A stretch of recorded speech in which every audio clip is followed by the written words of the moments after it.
Chapter 9:16. At dawn, a horse carriage drove out of Huangnam County. Hong Shuwen rode a horse to escort the carriage. His expression was languid. Beside him were two other white horses. Su Fengnian sat in the horse carriage. Huyen Guanyin was curled up in a corner with sleepy eyes. She was wearing Su Fengnian's fur coat. Last night, when the horse stopped in front of the Wang family's residence, she was alone in the carriage. She lifted the curtain a few times, but she did not see him, who was blocked by the stone lion. She only saw the tall coachman who cherished his words like gold. Later, when she returned to the side room in the courtyard, she probably did not sleep well. On the contrary, she could sleep soundly in the carriage. If she was a female servant, she really did not know who was taking care of who. Huyen Guanyin opened her sleepy eyes. She forced herself to open her eyelids. Through a small gap, she secretly sized up the man who had turned the city upside down overnight. On the way to Huangnam County, she noticed that he would lift the curtain every few hours. It was almost like he had obsessive-compulsive disorder. She also did not know what he was looking at. In her eyes, other than the same willow tree, there was nothing new on the road. However, he never seemed to get tired of looking at it. Occasionally, when he heard the sound of horse hooves brushing past him, he would be even more attentive. Or perhaps it could be said that he was in a daze. Could it be that he could see a flower from a stranger? When they were about to leave the border of Huangnam County, a horse suddenly rushed over. It was the Peregrine Falcon team leader Song Gu who had entered Shiitake Inn. When Su Yanbing heard the order from behind the curtain, he let out a sigh and slowly stopped his horse. Song Gu flipped off his horse and knelt by the side of the horse carriage. When he looked up, he saw the curtain. Hong Shuwen turned his horse around and leisurely circled around Song Gu. He looked down at him and laughed. "Leader Song, why are you here to ask for money back?" In the entire Bailiang Peregrine Falcon team, Song Gu was considered a middle-ranked player. Putting aside Jia Yu and other literary spies, military spies were men of sacrifice. In the Peregrine Falcon team, there was rarely a change in their official ranks. This was because martial arts could not be achieved overnight. Peregrine Falcons relied on their fists to speak. The capable ones were mediocre while the mediocre ones were at the bottom. Song Gu had the strength of the third rank and was once a commoner in Lietsong County, Bailiang. Martial arts were the norm in Lietsong County. There were 7 major surnames and each of them had their own unique skills. Spear Immortal Wang Xiu's wife was from the Qi family in Lietsong County. Song Gu's martial arts training was a legend in the marketplace. When he was young, he met a foreign spearmaster who came to Lietsong County for a martial arts competition. That spearmaster's enemy put a huge bounty on his head, and an ambush began. Not to mention the 2 groups of Jianghu killers who were paid to eliminate disasters. There were even 2 big shots from Lietsong County who participated. The master who was close to the Vajra realm killed most of his enemies. After all, it was difficult for a single person to save the situation. Before his death, he escaped to an abandoned house in Lietsong County, and coincidentally met the young Song Gu who was there to stew dog meat. He taught Song Gu all his life's work. Unfortunately, Song Gu didn't even learn half of it. Later on, when he was impulsive, Song Gu revealed his moves and was recognized by his master's enemy. He had no choice but to join the Bailiang Peregrine Falcon. After 10 years of hard work, he was finally able to make a name for himself. Only Chu Lushan and Su Weisheng knew how many first-grade martial artists there were. However, everyone in Bailiang knew that there were 14 second-grade martial artists. 2 years ago, there were as many as 20 second-grade martial artists. However, Lu Qiantang died in the battle at the Reed Marsh, and Xu Xiu withdrew. 1 died at the border, 1 went missing, and 1 died on Chen Jibao's way of entering Shu. 1 person retired successfully and was conferred the title of general. He founded a sect in the southeast of Lingzhou and made a living by transporting grain. In fact, it was a case of the big fish eating the small fish, and the small fish eating the shrimps. Whoever lived to the end would be able to hold the fat bowl of grain transportation. There were no outsiders around. Song Gu, who was kneeling on the ground, said in a deep voice, "I, Song Gu of the second room of Whist Club, am risking my life to report to your highness." The curtain did not move at all. Song Gu gritted his teeth. In the matter of Shiitake Inn, Song Gu went against the established plan and made a mistake first. Song Gu does not dare to deny it. However, I beg your highness to listen to my explanation of the reason. Shiitake Inn spies were recorded in the second room of Whisk Club. There were Wang Huanru, a female courtesan from Southern Dynasty's Gusai Prefecture, Chu Rua, a female brothel keeper from Kuan Prefecture, and several disciples from Gusai Prefecture who infiltrated Shiitake Inn to become guards. At that time, I thought that since Hong Shuwen could temporarily participate in the military affairs of Whisk Club, he must be quite capable. If he was to deal with Chu Rua, he would have a better chance than the third-class Eagle Guard, Ren Shanyu. A cold voice came through the curtain. "Let's go." Songgu felt as if he was struck by lightning. He pressed his hands on the ground. Although he deliberately suppressed his tone, it was still difficult to conceal his sadness. "Your Highness." This time, Songgu did not deliberately slack off. Su Yanbing did not care about a peregrine falcon raised by the second room of Whisk Club. He just drove the carriage forward. Hong Shuwen pulled the reins with both hands and sat high on the horse's back. His body leaned back lazily, and he turned his head to glance at Songgu coldly. Chapter 9:17. As dusk approached, the dark green city walls of Lingzhou grew taller as the carriage approached. As they passed through the city walls, they could see that it was almost the new year. Red lanterns were hung all over the walls and were lit early. In fact, it was not only here. Many of the city's streets were filled with lanterns overnight.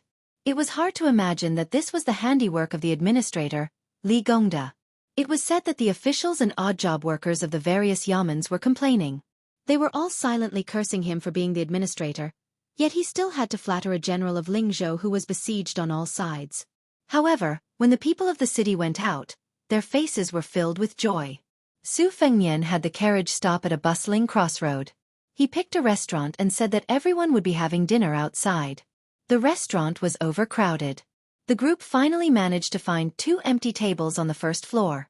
Su Fengnian had Hong Shuwen go to the counter and choose a bamboo stick engraved with the names of the dishes. As soon as they sat down, there was a commotion. Huyen Guanyin followed the sound and saw a young man with a protruding mouth and monkey-like cheeks.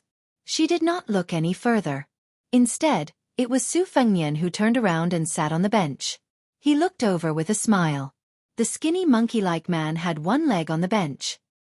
He picked his teeth as he shouted, "If I were the heir of Bailiang and had a great general as my father, if I were to practice martial arts, I would have mastered a peerless martial art since Tide Listening Pavilion is such a large armory full of secret manuals.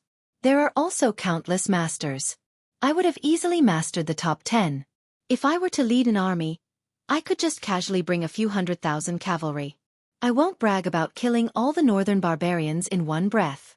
Wouldn't Beimang's southern dynasty and Gusai Longyao have long been wiped out?" Someone immediately joined in the fun and poured cold water on him. "Are you for real? I remember that there are 300,000 to 400,000 barbarian soldiers at the border of Liangmang. They are not made of paper. Fortunately, only our Bailiang can stop them. Moreover, Beimang has the military god Tuoba Bodhisattva. The fall of the southern dynasty is meaningless as long as Tuoba Bodhisattva is gone. However, this guy is fierce in battle. What if he goes crazy and takes your head without regard for his life? This guy is only inferior to old monster Wang of Wu City in the world. Isn't taking the head of a general among millions of soldiers easy?" The skinny monkey-like man shrank his neck when he heard the name Tuoba Bodhisattva. "Then let's let Beimang go for now. We'll lead all the Bailiang cavalry to attack the east. It's only 2,000 to 3,000 li. Other than General Gu Jiantang on the eastern border, the 2 elite troops of Yanqi Prince Zhao Bing and Guangling Prince Zhao Yi are far away and can take care of them. Old man Gu was suppressed by our great general in the past and is no match for him now. We'll directly charge into the palace and sit on the dragon throne. Who cares about purple beard and blue eyes Zhang Julu? No matter how smart he is, he's just a civil official who doesn't even dare to kill a chicken. If he dares to stand in front of me, I'll immediately give him a big slap and make him lose his sense of direction." Someone immediately followed up with a face full of anger and said sarcastically, "It's just that our prince is timid and useless. He went to the capital for nothing and didn't do anything. At the very least, you should be able to bully a few of the most popular courtesans in the capital. God knows if this grandson went to the capital and gave the officials and lords a lot of Bailiang's hard-earned money. I heard that on his way to the capital, there were dozens of boxes of gold, silver, jewelry, and antiques. It's absolutely true. This little bastard who only dares to bully others in his own nest is now the general of Lingzhou." He must have been taught a lesson in the capital, and wants to return to his own territory to abuse his power. The skinny monkey-like man lowered his voice slightly and said mysteriously, "Did you guys hear? Our Royal Highness was originally going to return to Baelyong with his tail between his legs. However, the general couldn't stand it anymore and personally made a trip to Baelyong. Only then did he manage to bring back 2 daughters-in-law for this disappointing son of his. It's said that they are both women from Qingzhou. For the general to have such an eldest son, he really has 8 lifetimes of bad luck. If the little prince becomes the next king of Baelyong, that would be a great thing." A young man who looked like a scholar said with a heavy Jizhou accent with a smile, "Choose the eldest son over the concubines. Choose the eldest son over the youngest son." An old man at the next table sighed. "That's right. The little prince reincarnated too late." Because Su Shao only married one princess, there was no distinction between the eldest son and the concubine that was common in other noble families. In the past, everyone felt that even though His Royal Highness was absurd and heartless, he was still the eldest son. The second son, Su Longxiang, was also born silly. As for who would inherit the throne and who would become the king of Baelyong, there were no objections. However, the little prince led the dragon elephant heavy cavalry and broke through the border. His military achievements were outstanding. He personally led the troops and led the charge. No one disagreed with him. It was rumored that Yan Wenluan, Zhong Hongwu and the rest of the old generals were full of praise for the little prince. An undercurrent was surging. This undercurrent had no doubt converged with the storm in Lingzhou. Su Yanbing naturally ate at the same table as Su Fengnian. He did not hesitate when he ate. Ever since he was by Su Fengnian's side, he had never had a fawning expression. He did not pay attention to the noise in the restaurant. Huyen Guanyin did not like the dishes of the Central Plains. When she heard the words of the man beside her, she pricked up her ears and did her best to listen clearly. Then she carefully bent over to see if Su Fengnian was angry. However, she only saw a calm smiling face. Su Fengnian turned around and wolfed down the food. When he was full, he glanced at Huyen Guanyin. She nodded, indicating that she had eaten enough. After paying the bill, the group walked out of the restaurant. Su Fengnian looked at the setting sun and silently walked towards the carriage. Su Yanbing sighed in his heart. Only he could understand the complicated thoughts of the young man in front of him. If there really came a day when Baelyong was broken through by the Baimang heavy cavalry, then if there were a few more Baelyong people like this in the restaurant, as the new king of Liang, Su Fengnian would feel less guilty. Chapter 9:18. Finally, they returned to the Lingzhou general's manor. When Hong Shuwen got off his horse, he loudly shouted that they were home. Then, Hong Shuwen's eyes widened. A large group of small fries was sneakily hiding in the empty space on the right side of the general's manor where the stone lion was. Hong Shuwen's family was wealthy. With one glance, he could see that these people were pretending to be Zhonghu heroes and had come to the general's manor to scam a living. If they weren't wearing gray mouse fur or raccoon fur, they were exceptionally new. They were all the most worthless types of fur. Among them, there were 2 people whose fur was exactly the same. It was clear that they were trying to make themselves look good, but unfortunately, they were in the same shop and had bought leather clothes that were currently being sold at a low price. Hong Shuwen moved closer and casually looked around. Among the 20 to 30 men, he did not find a single one with the demeanor of an expert. This made Hong Shuwen, who was prejudiced against Zhonghu people, feel very bored. Just as he was about to turn around, His Royal Highness was already standing shoulder to shoulder with him. Hong Shuwen hurriedly took a step back without leaving a trace. Su Fengnian smiled and said, "Heroes, who has the strength of a 4th level, please step forward." There were 9 levels of martial artists. 4th level was a large dividing line. To be able to reach the 4th level, one could be considered an expert in a province. In a county, one could practically do whatever they wanted. In a small place where martial arts were not strong, one could establish a sect. Not to mention becoming rich, at the very least, one could become a tyrant. Hong Shuwen made a sound of surprise. He originally thought that it would be lucky if there were 2 or 3 4th-level experts among this group of half-baked heroes. He did not expect that there would be 14 or 15 people walking out at once. Su Fengnian saw a man whose eyes were wandering. He threw a look at Hong Shuwen who was next to him. Hong Shuwen took a few steps forward. His murderous aura was immediately awe-inspiring. He leaped up, pressed his hands on the hilts of the 2 Baelyong sabers at his waist, and slammed his knee into the man's chest. The man who was caught off guard was about to receive a heavy blow when a skinny old man who had not stepped forward slid a few steps forward. The soles of his shoes were less than an inch off the ground. He pushed away the man who wanted to make up the numbers with one hand and put his other hand on Hong Shuwen's knee and pressed it down. Hong Shuwen, who was falling down, sneered. The saber in his right hand suddenly slid out of its scabbard. The light was so dazzling that many of the onlookers subconsciously squinted their eyes. Unfortunately, most of them could not see the saber of this young retainer from the general's residence. They could only vaguely see the shabby old man bending sideways, clenching his fists, and punching towards the chest of Hong Shuwen who had not yet landed on the ground. The old man's fists whistled like a gust of wind. Hong Shuwen raised his arm to block and slid back 5 or 6 steps on the ground. He stabbed the saber in his right hand into the ground and forcibly stopped himself.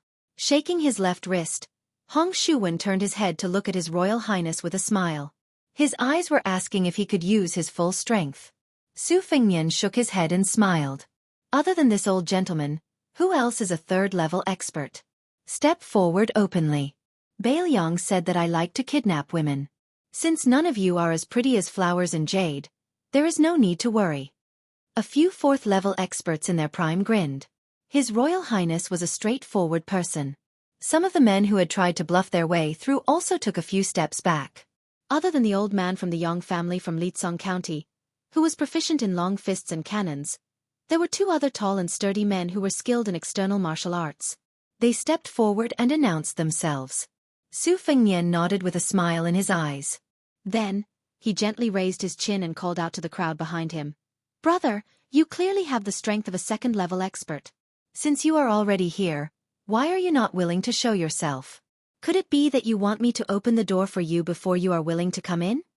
The crowd parted. Only then did the crowd notice a middle-aged man in ragged clothes. He was crouched against the wall and reeked of alcohol. There were several wine gourds of different sizes scattered around his feet. When he raised his head, the scars on his face made him look like a ghost. This ugly man seemed to have damaged his throat from years of drinking too much. He hoarsely said, "May I ask if your highness has truly entered Northern Mang alone, carried 2 heads and retreated unscathed?" Su Fengnian smiled. Everyone felt their eyes blur and then they heard a loud explosion. After the dust rose up, they saw His Royal Highness standing at the foot of the collapsed wall and clapping his hands. The drunkard who was pushed into the wall by His Royal Highness sat on the ground with a calm expression. Many people found it strange that the Crown Prince was so polite to everyone except for this rank 2 master, who should have been worshipped highly, to be so merciless. There were some Jianghu people with bad eyesight who felt that His Highness hired someone to act. If that drunkard was really at Master Realm, why would he be forced back into the wall so easily? The few grade 3 experts saw through the rough situation and were shocked to the extreme. Su Fengnian turned around and smiled at everyone. Everyone is a guest. No matter if you want to enter or not, everyone will be given 300 silver. He then instructed the 3 white horse followers, Qianguan, Yenru, the 2 of you go and collect the silver from the steward. Then, have the steward help the brothers who have entered the residence find a place to stay.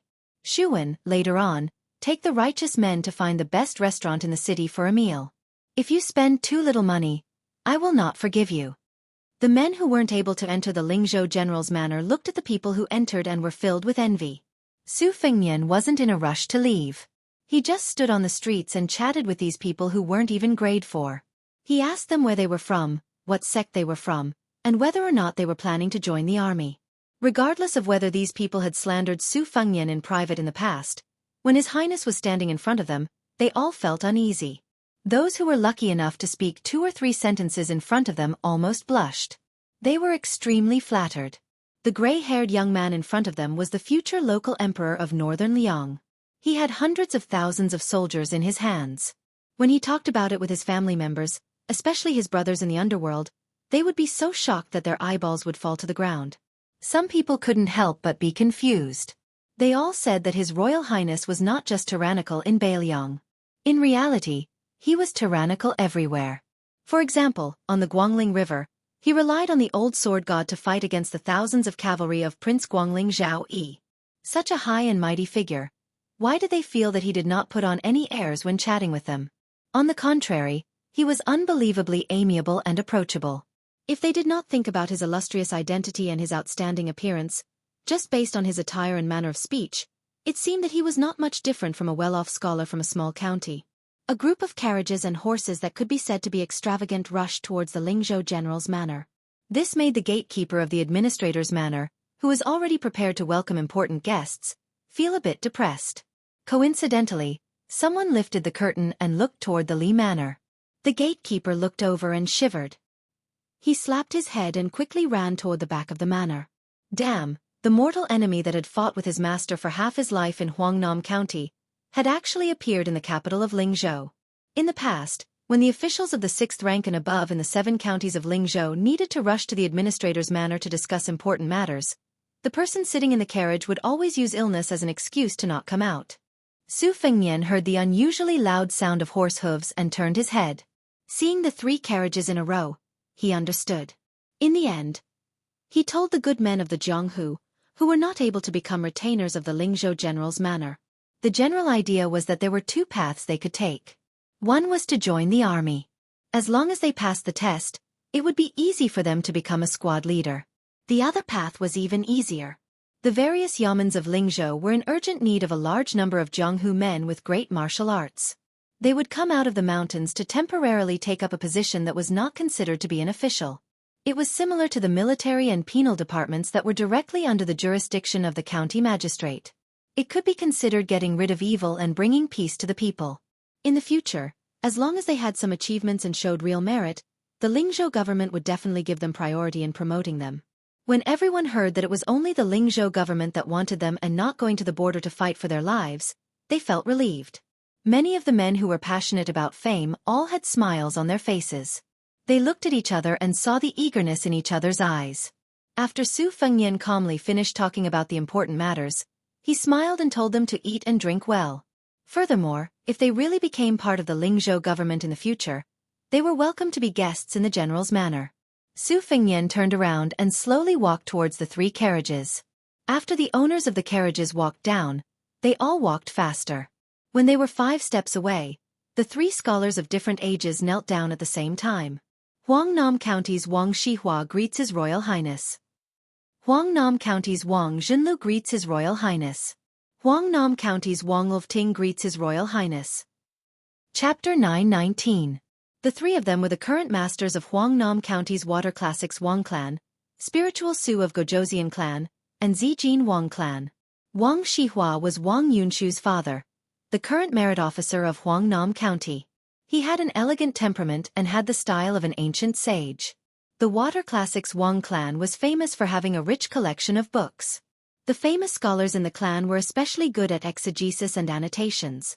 The Imperial College's new left chancellor, Yao Baifeng, was determined to turn the family's learning into national studies. When he was young, he concealed his identity and became a private tutor of the Water Classics Wang clan. It was so that he could be close to them and read books. Later on, Yao Baifeng's reputation rose and everyone knew that he was knowledgeable. He became more determined with age and was regarded as the master of the northern literary world. Together with the 2 masters of the Song clan, he often borrowed books from the old master of the Wang clan. The gray-haired Wang Zhenlu came from the Spiritual Su of Gojouzian clan. There was a great Zhenren who ascended on a crane. The Wang clan of Zijin's history was not as good as the other 3 princes of Huang and Nan. However, due to the fact that 3 princes of Zijin had appeared in the previous dynasty, there was a scene where 3 generations of the Wang clan of Zijin sat in the same court. Unfortunately, it was short-lived. In the current era, the Wang clan of Zijin did not attract much attention. The current Wang clan head, Wang Lufting, was not only young, she was only 3 years old. She was also famous for being unorthodox. The outside world did not know how such a disreputable young man, who was as famous as Wang Yunshu, could suddenly become the head of the Wang clan of Zijin. Su Fengnian was not arrogant enough to make the 3 masters kneel on the street for a long time. He let them get up and brought them into the residence. They agreed to rest for a night and talk about the details tomorrow. In the Li mansion, the administrator, Li Gongda, was tending to a hollyhock in the garden.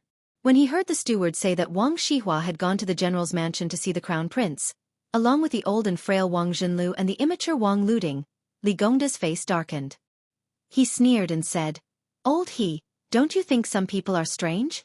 You give them 1 copper coin every day, and when you don't give them any more, they will jump and curse?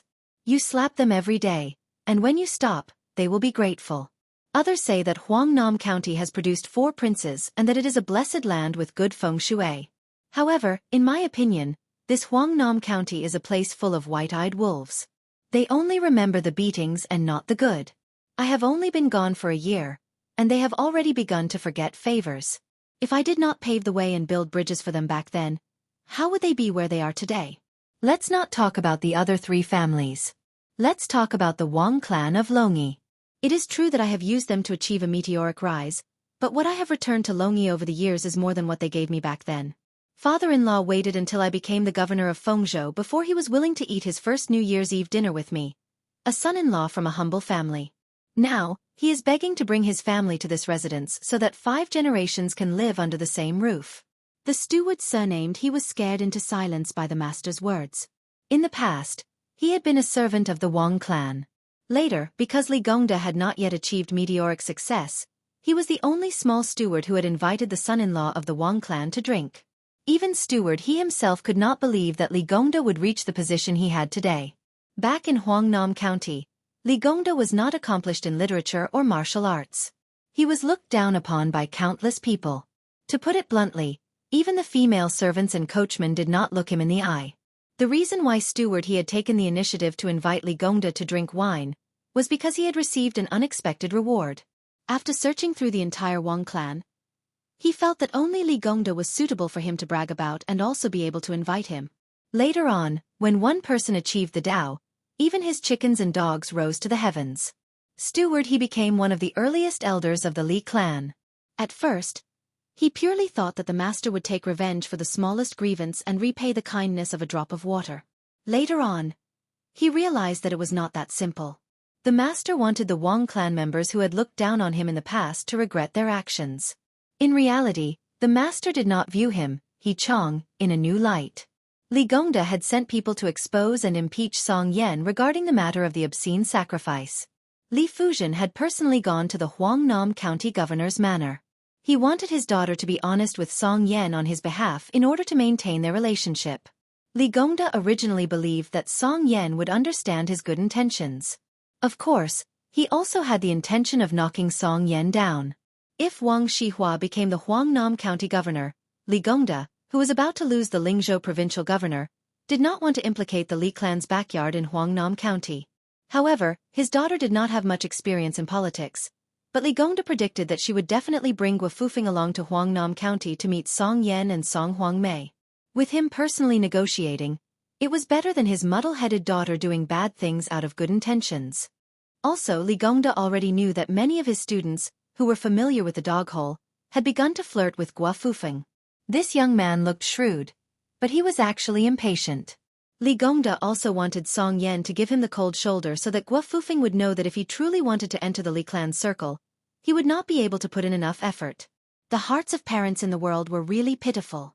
It was because before children became parents, it was very difficult for them to understand this painstaking effort, which was why they were pitiful. An outer courtyard manager hurriedly ran over with a weird expression on his face. "Master, the young miss has returned." Li Gongda thought about it for a while before impatiently saying, "Let that person in." The manager lowered his head, his face filled with joy. Unexpectedly, Li Gongda laughed. "Jia Gui, that young man gave you a few dozen taels of silver?" Jia Gui immediately took out a silver note from his sleeve and bowed as he ran over to the administrator. He did not waste any time and honestly said, 50 taels. Li Gongda waved his hand and glanced at the note. His face was helpless as he muttered to himself, "This silly girl, using the silver that father gave you to fool him." Li Gongda's eyes narrowed as he slowly placed the note into his sleeve. "Surnamed Gua, you dare to accept this note? Aren't you afraid it will burn your hands?" One of the managers of the inner courtyard, He Chong, took the initiative to leave. Li Gongda, who was alone, continued to deal with the hollyhock that was as tall as a person. He stretched out 2 fingers and broke off branches and leaves, sometimes nodding and sometimes shaking his head. After the general's mansion housed the first batch of Jianghu people to follow the dragon, the 3 Wang family heads from Huangnam County stayed. Finally there was some life. Su Fengnian sat in the study, using the afterglow to appreciate a precious calligraphy and painting with dense inscriptions. Huyen Guanyin tiptoed into the study, holding the pot of phoenix spirit that was criticized as a chrysanthemum maid, with both hands and placing it on the window. With the light blocked, Su Fengnian did not raise his head and waved at her. The calligraphy and painting on the table were the original works of the former Bailiang tycoon, Yao Baifeng. Yao Baifeng had been out of power for a long time and had only been in the court for a short time. It was not that Su Xiao did not think of asking him to come out of retirement, but Yao Baifeng had always ignored him. Su Fengnian touched the calligraphy and painting with his fingers and sighed softly. What did it mean to win the hearts of the people to rule the world? That was all fake. The real thing was to win the hearts of the people to rule the country. Su Fengnian raised his head and saw the back view of Huyen Guanyin. She stood by the window in a daze. The yellowish afterglow scattered, making her look like a flying angel in the painting. Su Fengnian was well aware that she was his bait. There were also a few qi cultivators in Bailiang. They must have noticed that she was not ordinary. The reason why Su Xiao hid her here was partly because she was a rare commodity worth hoarding. More importantly, he wanted to let her carry the fate energy and transfer it all to Su Fengnian, who had no fate energy. Fate energy seemed illusory, but it was actually very simple. For example, the so-called husband and wife look alike in the world.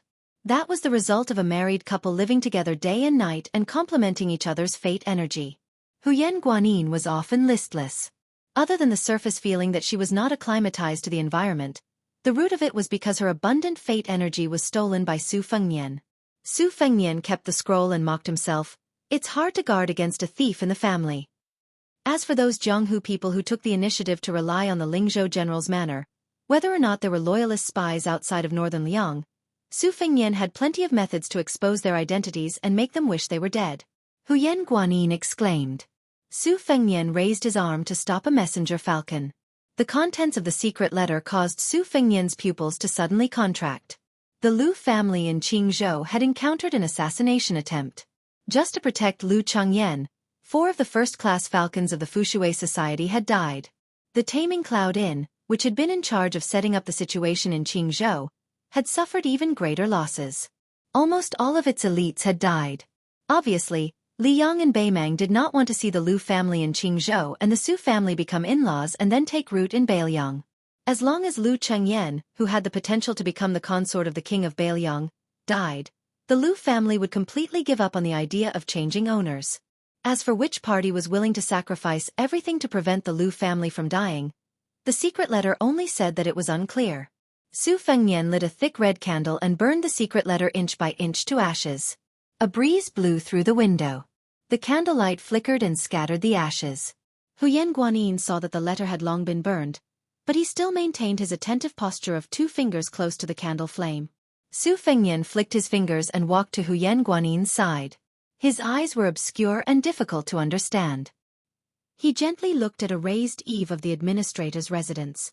Huyen Guanyin heard him say to himself, "Perhaps I was wrong from the beginning." Chapter 920. The 3 family heads of Huangnan County stayed in the Lingzhou general's manor. They were not far from each other. Other than their trusted retainers, the 3 of them did not bring anyone else into this brand new official residence with a horizontal board. His Royal Highness allowed them to rest for a night, which made Wang Shihua's heart tighten. This was clearly to give the 3 families enough time to communicate. Wang Gongchao, Ling Su of Gojouzian Zenilv, and Zijin Wang of Ting all rushed from their families to Lingzhou City at dawn. Apart from a careless lunch midway, they roughly communicated. Although they agreed to take care of each other, they were still wary of each other in their hearts. It was very difficult for them to advance and retreat together. When it came to the ups and downs of a large family, no matter how good their relationship was in the past, they had to carefully weigh the pros and cons. Wang Shihua, who was praised by Yao Baifeng as having the talent of 3 provincial governors, ate a dinner that could not be considered sumptuous. He was not in a hurry to agree to Wang Zenilv's appointment. Instead, he went out for a walk alone. Not long after he went out, he saw the junior Wang Lofting, who was also leisurely strolling. Wang Shihua was a little touched. To be able to keep his composure, the younger generation would surpass him in time. The 2 of them nodded and smiled as they brushed past each other. Wang Shihua walked along a corridor beside the water with his hands behind his back. The water flowed towards Jinu Lake. Within Lingzhou City, There were not many residences that had the ability to draw water from the lake into their own courtyards. The administrator's manor next door was naturally one of them. Wang Shihua had an idea and turned into a small path close to the wall. Through the hole in the wall, he could see the inside of the Li Manor. Wang Shihua suddenly stopped. Coincidentally, on the other side of the wall, there was an official that he could not be more familiar with who was also approaching. After looking at each other, Wang Shihua, who had his hands behind his back, smiled. "Lord Li, why are you so free and elegant? I heard that Lord Li has found a son-in-law who is outstanding in terms of knowledge, character, and background. Congratulations. Congratulations." He only addressed Li Gongda as Lord Li, but did not refer to himself as a lowly official or a lowly official. It was enough to show the arrogance of Huangnam County's merit officer, Wang Shihua. Li Gongda patted his sleeves and replied with a smile. "This official doesn't need to rely on some son-in-law for retirement. In any case, I have a son who can be considered to be quite promising. He's able to earn military merits on the border without being involved. Wang Gongchao, you should take it easy." Wang Shihua nodded and said, "There are many great men on the border. Young Master Li is both in the battlefield and in love, so naturally people can't help but be envious. That son of mine has no ability and only knows how to hook up with girls from the brothels. He doesn't have such good fortune." Everyone in Bailiang knew that the administrator's son, Li Hanlin, used to be popular with both men and women. Almost every time he went out, he would be intimately accompanied by a handsome young man. Although the prodigal son had turned over a new leaf and no one doubted the authenticity of the crossbowman's military merits, the evil young Master Li had committed too many heinous crimes. Tonight, he was mocked by Wang Shihua. Li Gongda did not refute and bent down. Wang Shihua was wondering why the administrator would admit defeat this time. He did not expect that after Li Gongda stood up, he would directly throw a handful of soil at Wang Shihua's face. It didn't hurt, but Wang Gongchao, who had always been regarded as the cultured sect master of Lingzhou, had never been humiliated like this before. For a moment, he did not know how to react and was stunned on the spot. Li Gongda laughed and said, King Wang Shihua, you're the best at putting on an act. I've wanted to beat you for a long time. There are no outsiders today, only you and I are enemies. His Royal Highness, why are you here?" Hearing this, Wang Shihua unconsciously turned his head. In the end, there was no one around. Where did His Royal Highness come from? When he turned his head again, Li Gongda threw another handful of soil at his face.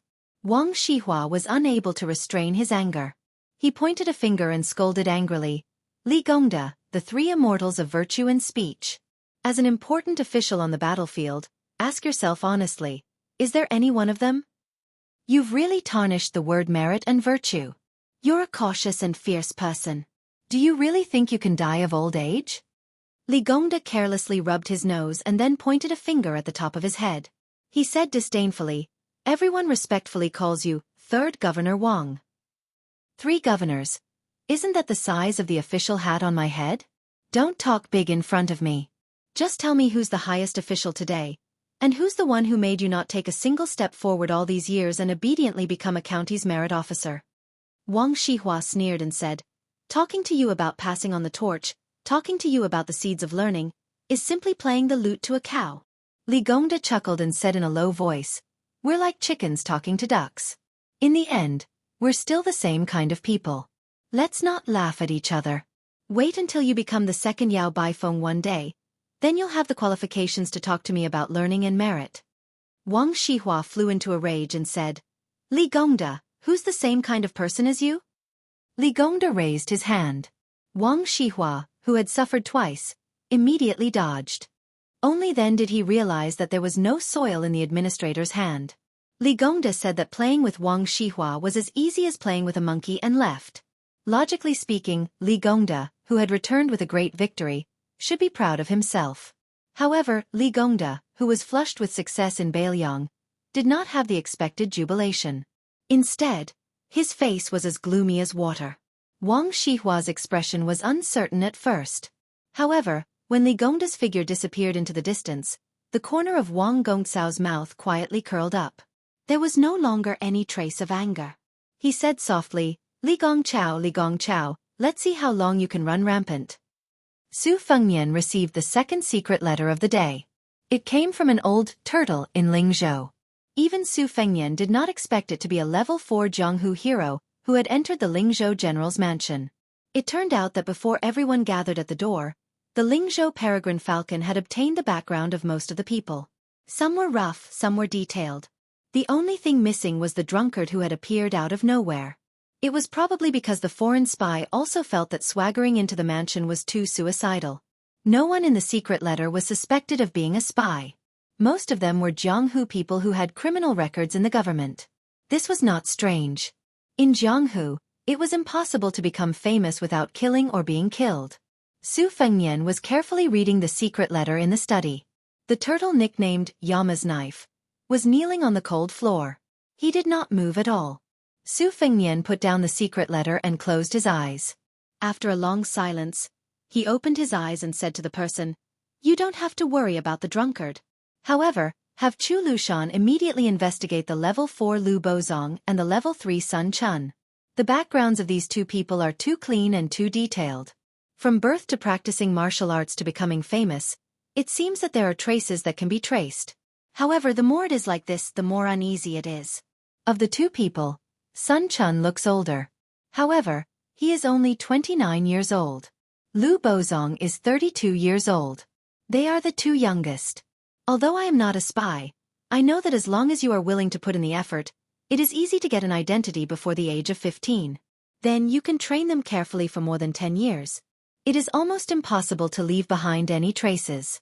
I even suspect that there is a problem with their family. I will have to trouble you peregrine falcons to put in more effort." The man was terrified. His back was drenched in sweat. He said respectfully, "Protecting your highness is the most important duty of the peregrine falcons. It is not troublesome at all." The man would undoubtedly respect the special identity of this young Lingzhou general, but he was even more afraid that he could directly call out the name of the head behind the peregrine falcons. Chu Lushan's fearsome abilities were all rumors. If one was not a peregrine falcon, they would not understand the terrifying abilities of the head of the Chu Lushan family. Su Fengnian walked around the desk to the man. He bent down to help him up. He laughed softly. "Bailiang has many civil and military officials. Compared to you, it is also 100 less. Without you, Bailiang will be even more unstable. Help me pass a message to Chu Lushan. This year, tell him to reward all the peregrine falcons. He does not need to pay for this. Take it out from Mount Qingliang. If anyone wants secret manuals or similar things, they can boldly ask. The Wang Fu will try to satisfy them.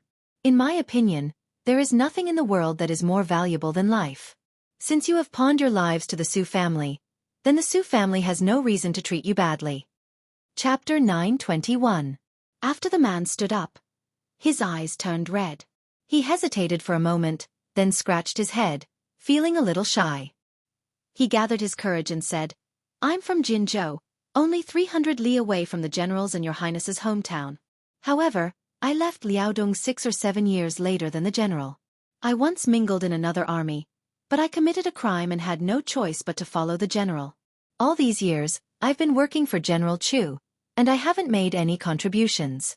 It's all hard work that anyone can do. A few years ago, I married a wife and gave birth to a few little girls. At the beginning of autumn, I finally had a boy with a handle. My family doesn't lack money, so I'd like to ask your highness to name my boy when you're free. If your highness is too busy, just pretend that I didn't say anything." Su Fengnian said softly, "There are many things to pay attention to when choosing a name. If it's not chosen well, it will affect one's future luck. I believe in this very much, so I don't dare to name your son." The man didn't have much hope, so he wasn't disappointed.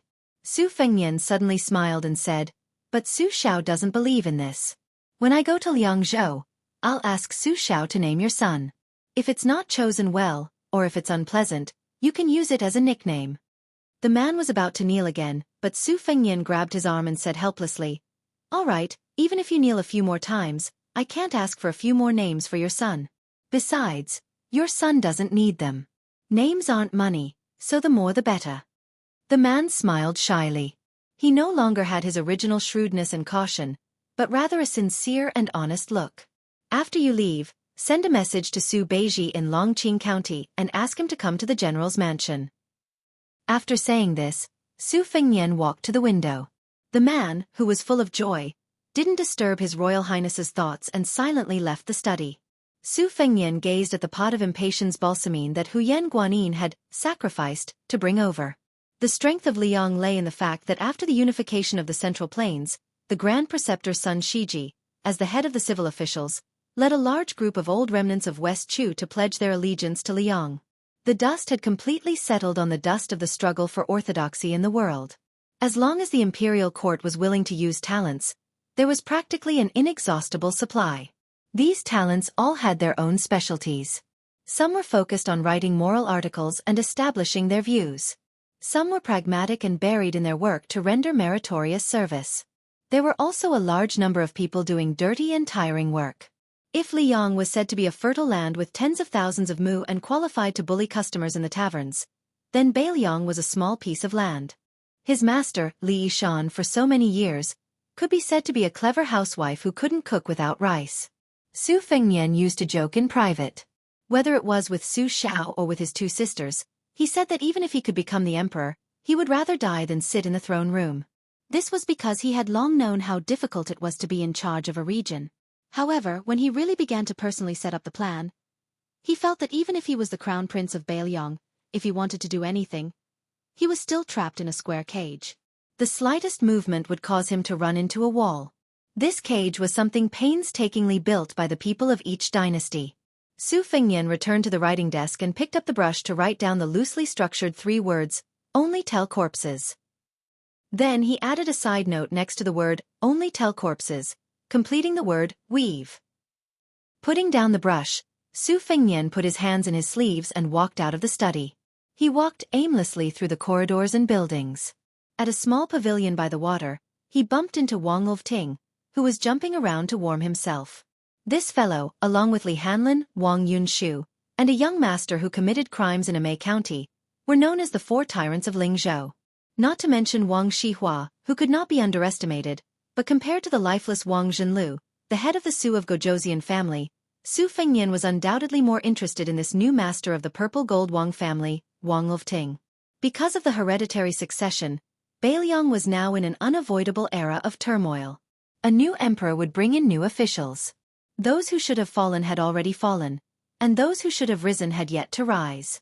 Many families were following the general trend and moving around, but the timing was different. Zhong Hongwu, who was born into a noble family, let his only son, Zhong Qingxin, take the path of a civil official in order to seek change. Wang Shihua, who was already a famous scholar, let Wang Yunshu take the path of a military general in order to seek change. However, most of these people had good fathers, so they could get twice the result with half the effort. Su Fengnian only knew that the purple gold Wang family had not produced any great talents for several generations. He originally thought that Wang Ting's generation would also fall into decline. He did not expect that this time he would have the courage to come to the general's mansion. If he returned empty-handed, the first target to be dealt with by the administrator would definitely not be the 2 families of Wang Shihua and Wang Zhenlu, but the purple gold Wang family, whose foundation was not stable. It could be imagined that the young Wang Ting was shouldering a lot of pressure. Seeing His Royal Highness approaching, Wang Ting just turned his head and smiled, continuing to jump and jump. Su Fengnian stood beside Wang Ting. The latter opened his mouth and joked, "Knowing that your highness is a straightforward person, Ting will speak bluntly. This time, I followed behind my 2 elders here to ask for a reward from your highness. I'm really cutting off all means of retreat. If I don't get an official position, when I return to Huangnam County, I will definitely be criticized by those old men behind my back. Your highness, please do me a favor and take pity on Wang Ting." Su Fengnian looked at the narrow ripples that were only slightly rippled within the rules, and calmly said, "First, tell me what kind of official position you want. If it's too big, I can't afford it. If it's too small, I can't take it out. If I try to fool the purple gold Wang family, I will also be drowned in the spit of those old men behind my back." Wang Ting laughed heartily and said, "It's not big. Beiliang's weaving bureau only has this kind of official position. The 2 weaving bureau in Gangnam-do are 4th rank positions. Our Beiliang's golden thread weaving bureau is only 5th rank. Anyway, the old weaver Li Shifeng has worked for 12 years. He should have retired long ago." Su Fengnian said calmly, 5th rank isn't small. Wang Ting was indeed thick-skinned. He stopped jumping and exhaled a mouthful of smoke. He turned his head and looked at His Royal Highness with a bright smile. Ting knew that it would be difficult to get an official position, so I have the intention to buy one from your highness. The purple gold Wang family is willing to take out 180,000 taels of silver, all in cash. If it's not enough, the family still has some rare antiques and calligraphy rubbing, which can be converted into silver. As long as your highness is generous, we can probably gather another 100,000 taels of silver. There's no other way. We can't be compared to the other 3 princes of Huangnam County. Our purple gold Wang family is poor. Su Fengnian sat on a long bench and gestured at Wang Ting. The two of them sat facing each other. Su Fengnian smiled and said, I can sell you a golden thread weaving bureau for 180,000 taels of silver. However, there's an additional condition. Wang Ting smiled and said, Your Highness, my sister is indeed famous for being virtuous. However, her beauty is only average. Furthermore, she has a matchmaker. Your Highness, please don't have this idea. Su Fengnian was stunned. He didn't know whether to laugh or cry. He smiled and said, Don't try to be glib with me. Let's be serious. I know that you have a good friend who comes from a poor family. He is a teacher in the purple gold Wang family. Yao Baifeng said that as long as this person is willing to take the imperial examinations and obtain scholarly honors, he will definitely become the top scorer of the Lingzhou imperial examinations, as well as the Huiyuan imperial examinations of the 8 prefectures. He might even become the Zhuangyuan imperial examinations of the 3 prefectures. This year, Lu Yuyuan of Huangnam County obtained the top 3 of the palace examinations and was bestowed with the title of Jinsher. It seems that he benefited from your friend's weaving techniques. Otherwise, he would only be able to pass the county examinations. Not to mention the palace examinations. Even the metropolitan examinations would be an extravagant hope. If you can persuade this person to leave the mountain, I will let you become a golden thread weaving bureau. If you can't persuade him, then you will have to obediently return to the purple gold Wang family. Wang Ting held his stomach and laughed loudly. Su Fengnian was indifferent. Wang Ting stopped laughing and said with a cunning expression, Your Highness, please don't worry. This fellow has already been forcefully kidnapped by me and brought to the city. Should I call him over for your highness now? Su Fengnian shook his head and said, There's no need to meet him. Tell him to come to Lingzhou's capital after the new year. I have an official's hat to give to him for free. Wang Ting sighed ruefully and said, Comparisons are odious. I still have to spend my entire fortune to buy an official's position. This fellow has it all. Su Fengnian suddenly said, You are neither the son of the first wife nor the eldest son. To be able to become the head of the purple gold Wang family, it must not have been easy. Wang Ting retracted his frivolous expression. However, he did not purposely sit upright and still. Instead, he said softly, Compared to your highness, it is much easier. Su Fengnian laughed and said, You haven't even become an official yet and you are already bootlicking? Wang Ting laughed again. Let's get familiar with each other first. Since I want to live under someone else's roof, how can I not look at his face? In the future, your highness should give Wang Ting more opportunities to flatter you. Su Fengnian joked, Then you should first become Chu Lushan's disciple and learn from him. Wang Ting wanted to say something but stopped. Su Fengnian knew that he was a smart person and said directly, I know what you are thinking. Indeed, whether it is me or others, Chu Lushan's bootlicking has always been disgusting. However, there is one thing that many people don't see. Chu Lushan only treats one person this way. This is called being faithful to one person until death.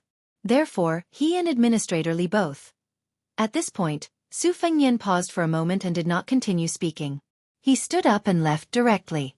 Wang Ting, who had been secretly tense, did not think too deeply about the strange words at the end. After all, he had obtained everything he wanted on this trip and had even exceeded his expectations. At the same time, he felt as if a heavy burden had been lifted off his shoulders and he could not suppress his excitement. However, when he realized the meaning behind it, he felt a chill all over his body. Could it be that the owner of the neighboring mansion would also change his name as Bailiang changed? Chapter 922. When Su Beiji entered the Lingzhou General's manor, it was only 3 days away from New Year's Eve. Almost as soon as he entered the official residence, he immediately followed His Royal Highness to Liangzhou. If this special honor fell into the eyes of others, it would really be Baelyong's favor. On the return journey, there were 2 carriages. Huyen Guanyin occupied one. Su Fengnian and Su Beiji squeezed into the other carriage. The 2 coachmen were respectively Su Yambing and Hong Shuwen. There were no other personal guards or attendants. Su Beiji listened to Su Fengnian talk about the matters of Huangnam County and did not comment. Persimmon and Ju Zi, when they interacted with each other, they seemed to be quite similar to the king of Yen and Nalen Yusi. They could be said to be the perfect example of a ruler and his subjects being compatible. The first time Su Beiji opened his mouth was to ask why he did not let Song Gu, who blocked the way, finish speaking. This was because Su Beiji was clear about the matter of Shiitake Inn. Originally, Eagle Guard's negligence of Ran Shanyu's serious injury was not a big deal. However, when His Royal Highness saw the result with his own eyes, with Chu Lushan's gloomy nature, Song Gu's official career was definitely over. Whether or not he could keep his life was another matter. If Su Fengnian scolded and kicked him a few times and got angry, Chu Lushan could use this as an excuse to get off the donkey. He only needed to heavily reprimand Song Gu. In the end, he could still forgive Song Gu. At most, he would temporarily teach him a lesson and give face to His Royal Highness and the Eagle Guard. In the future, he would not hinder Song Gu's appointment. However, Su Fengnian did not say anything. How could Chu Lushan dare to take the initiative to minimize the matter? Su Fengnian's answer at that time was that he would never interfere in the affairs of Baelyong's spies. He could even tolerate the Peregrine Falcon and the Eagle Guard, who had turned from a colleague to a rival after the Baelyong spy agency split up. However, he would never allow the 2 to be like fire and water and take advantage of each other to hit each other when they were down. Baelyong could not afford this kind of internal friction. On this matter and all the disputes in the future, Su Fengnian would not be partial to his second sister, Su Weisheng. He would not deliberately support the Eagle Guard to suppress the Peregrine Falcon. Similarly, he would not take the initiative to side with Chu Lushan. He would not beat the paste 50 times and settle the matter with 50 strokes of the paddle. When Su Beiji heard this answer, he smiled generously. Obviously, he was quite satisfied. It was difficult for an upright official to settle a family dispute. The root of the problem was that the person who held the bowl of water was not impartial. If he was not impartial this time, it would be difficult in the future. However, being impartial also had its difficulties and disadvantages. If he was not careful, he would be in a difficult position. This depended on whether Su Fengnian could persist to the end. Su Fengnian told him everything he knew. In addition to the 3 princes of Huangnam County joining hands to come to the general's residence to express their loyalty, he also mentioned that each of them wanted to be an official. The way they wanted to be an official was also very different. He also mentioned to Su Beiji that Wang Ulfting had offered to spend money to buy the golden thread weaving. Hearing this, Su Beiji frowned and said, "Can this person take on a big responsibility?" Su Fengnian shook his head and said, "I've only met him once. I only feel that Wang Ulfting's conversational style is not bad and very much to my liking. As for whether or not he can take on the golden thread weaving, I still need to get a few more detailed reports on the purple gold Wang family. Then, I'll bring Wang Ulfting out for a walk to know whether he is a mule or a horse. However, the golden thread weaving is in Lingzhou. When the time comes, the one who will have a headache will be you, the provincial governor of Lingzhou." Su Beiji asked, "Then what about the old weaving, Li Shifeng?"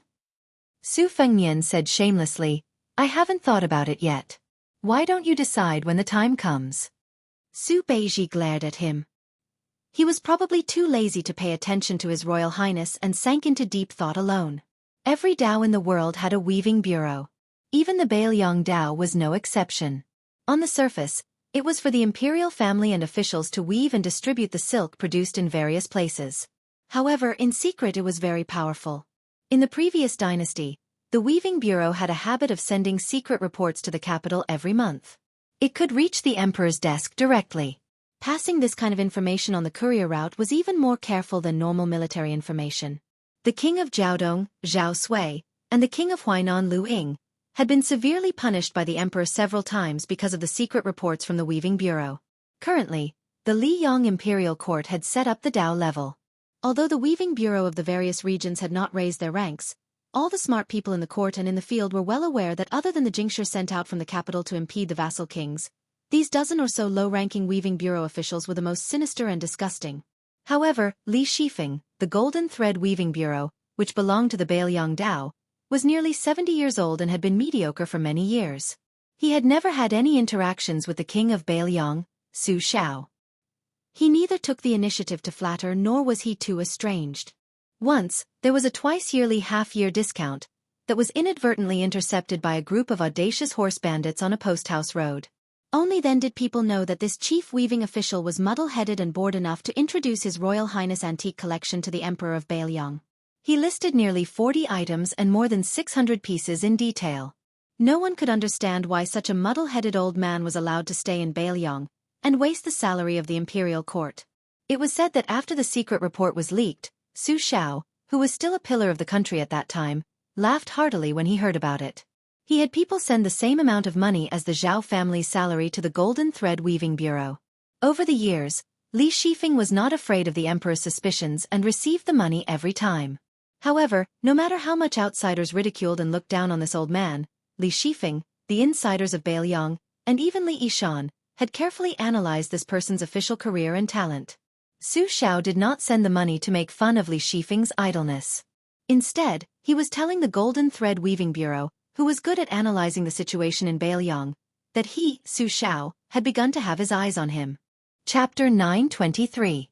Su Fengnian didn't hide anything from Su Beiji. When the Yan family betrayed Bailiang and went to the capital to enjoy wealth, it was the Weaving Bureau that pulled the strings between the imperial court and the imperial court. The escape route, the disguise, and the various locations along the way were all carefully planned. However, Li Yishan had been watching from the sidelines. In this game of intrigue between Bailiang and the imperial court, Bailiang was one step ahead. In addition, Chu Lushan spared no effort in investigating. In the end, they were intercepted by Bailiang's spies. However, Su Fengnian was soft-hearted and personally pleaded for mercy for the Yan family. Only then did Su Xiao let them go. Otherwise, even if Wang Xianji came to Bailiang personally to save them, she would only be able to save one or two people. Although Li Shifeng lost, it was amazing that he could still do what he did when he was surrounded by wolves in Bailiang. Su Beiji broke the silence and said, "If Li Shifeng wants to spend his old age peacefully, he has to make a deal with Bailiang before he returns to the capital. However, this deal will only benefit him." Su Fengnian was silent, but his expression was somewhat gloomy. Su Beiji raised his eyebrows and said bluntly, "I remember that you used to have 3 very good friends. Among them, Yan Qiji has already followed his family to the capital to become a relative of the imperial court. He has a bright future ahead of him. Kong Wuqi isn't bad either. At the end of the year, he also became a commandant of the imperial army. In the end, only Li Hanlin is left in Bailiang. Do you really have the heart to do that? You haven't even become a vassal king, yet you plan to become a loner?" Su Fengnian said calmly, "No matter what the result is, even if it is the worst, I will ensure that the Li family will never have to worry about food or clothing. Li Hanlin not acknowledging me as a brother is also my own fault." Su Beiji smiled faintly and said, "How pitiful." Su Fengnian kicked this fellow. Su Beiji leaned against the wall of the carriage and patted his clothes. He asked casually, "That good friend of Wang Lofting, Sun Yin, was praised by Yao Baifeng as a talented bull. Yao Baifeng became the left chancellor of the Imperial College and controls the literary world. Did any spies say that Master wanted to invite Sun Yin to be the chancellor?" Su Fengnian laughed and said, "Juzi, you're really something. If I didn't know that Yao Baifeng had secretly sent someone to invite Sun Yin and promised that as long as this fellow was willing to go to the capital and become the chancellor of the Imperial College, he would be able to participate in the court examinations next year, Yao Baifeng would have put down his precious face and personally asked the Zhao family's emperor for the top spot. If not, I wouldn't have known that there was such a person in Huangnam County. However, you can relax but you can't. Sun Yin has already been sent to Lingzhou by Wang Lofting. I plan to let him become a 6th-rank official with real power. If you become the provincial governor of Lingzhou and are overshadowed by this person, be careful that I don't let him replace your position in a fit of anger." Su Beiji glanced at Su Fengnian and didn't say anything. Su Fengnian smiled. Don't worry. I like the new and not the old. No matter how capable Sun Yin is, Ju Zi, you're still my old love. My favor won't decrease." Su Beiji laughed coldly. "Stop the car quickly. Let me go out and vomit." Su Fengnian looked hurt. You don't understand. I saved all the good stuff for you first. I picked up a heavenly blue gall bottle from the Dongyue Imperial Kiln at the Peach Cheeks restaurant. There's no other bottle like it in the world. You really don't want it? Then I'll give it to Chen Shiliang. That fellow is more sensible than you. Su Beiji closed his eyes to rest and said calmly, "Hurry up." At noon on New Year's Eve, His Royal Highness was finally seen on Mount Qingliang, which was already decorated with lanterns and colored banners. Su Fengnian arranged for Huyen Guanyin to stay in a quiet courtyard. He didn't plan on letting her meet up with the girls from Wutong'an. Su Xiao accompanied them along the way. He didn't say much and was just happy. His younger brother, Huang Manor, had grown a few centimeters taller. There was a hint of anger between his eyebrows. When he wasn't smiling, he was abnormally heroic and exuberant. However, when he smiled foolishly with his father, this instantly broke down. Fortunately, he no longer drooled, but this still left Su Fengnian speechless. When they went to see second sister, the family of four finally reunited. Su Weisheng, who controlled half of Bailiang's spies, was now living in Wutong'an so that he could handle confidential affairs. In Wutong'an, apart from the two senior maids, Sweet Potato and Blue Bird, who didn't participate, the other two maids had all become Bailiang's female hanlin. They read and sift through military intelligence and spy reports and had the right to approve them. Those in the know called them Vermilion's maids. This was especially true for Lu Yi, who was second only to Su Weisheng in the 19 ways. It was as if she was born to be good at scheming and planning and had become the second in command of Wutong'an. The second Jun Zhu, who demanded perfection, reprimanded almost all of the maids, but she relied heavily on Lu Yi. The three men of the Su family entered the room in Wutong'an. Su Weisheng sat in a wheelchair behind a low desk that was specially made for her. She raised her head and glanced at the three of them. She then lowered her head and casually pulled out a copy from a large stack of secret reports that had already been approved. She inspected the Vermilion's maids in the neighboring rooms to see if they had made any mistakes. Su Fengnian jogged over and saw that the ink on the ancient inkstone on the table was a little dry. He immediately squatted down beside the wheelchair and turned his head to flatter her. "Sister, I'll grind the ink for you." Su Weisheng didn't even turn her head to look at him. She smiled insincerely and said, "How could I let the Lingzhou general do this for me?" Su Fengnian played dumb and said, Of course. Su Weisheng didn't continue to make sarcastic remarks about His Royal Highness. She allowed him to roll his sleeves and grind the ink while she focused on reading the detailed Vermilion's handwriting on the various court reports and Bailiang's own spy reports. Su Xiao smiled knowingly. Su Longxiang sat down on the doorstep and held his chin in a daze. Su Weisheng probably couldn't stand Su Fengnian being in the way. She didn't even raise her head and said, "Didn't you see that we haven't put up the Spring Festival couplets and peach talismans?" Su Fengnian slapped his head and said in realization, "I'll go write the couplets right now. Let's put them up together later." Su Weisheng didn't make a sound. Su Fengnian went to the empty desk next door and began writing rapidly. It still took him an hour to finish writing the 100 Spring Festival couplets that the prince's estate needed. Every time he finished writing one, Su Xiao and Su Longxiang would gently dry them. Then, they would call Su Weisheng. She still had work to do and told him not to wait for her. Su Fengnian and Huang Manor could only each carry 50 or so Spring Festival couplets. Su Xiao was responsible for carrying a box of slightly lighter couplets. They began to put up couplets from top to bottom on Mount Qingliang. When they reached the main gate, they found Su Weisheng sitting in a wheelchair, quietly waiting outside the gate. Su Fengnian smiled and asked Su Xiao to see if the couplets were crooked. He and Su Longxiang put up especially wide and large Spring Festival couplets. The two brothers finished putting up the couplets at the same time. When they turned around, they saw Su Xiao smiling from ear to ear. Second sister also had a smile that she hadn't seen in a long time. Chapter 924. After pasting the Spring Festival couplets on the main gate, Su Weisheng returned to Wutong'an, leaving the three masters to wander around the prince's manor. Su Fengnian and Su Xiao talked about the affairs of Lingzhou in bits and pieces. Su Xiao occasionally talked about some interesting news that had recently happened in the imperial court. For example, Gu Zhentong's son-in-law went on a killing spree in Jizhou. Now, the imperial censors and civil officials were too lazy to scold him, Su Xiao. They turned their heads and scolded General Gu, who had lost his position as Minister of War. In any case, Gu Gentang was no longer in the capital. The originally aggressive Gu hut in the Ministry of War was like a group of dragons without a leader.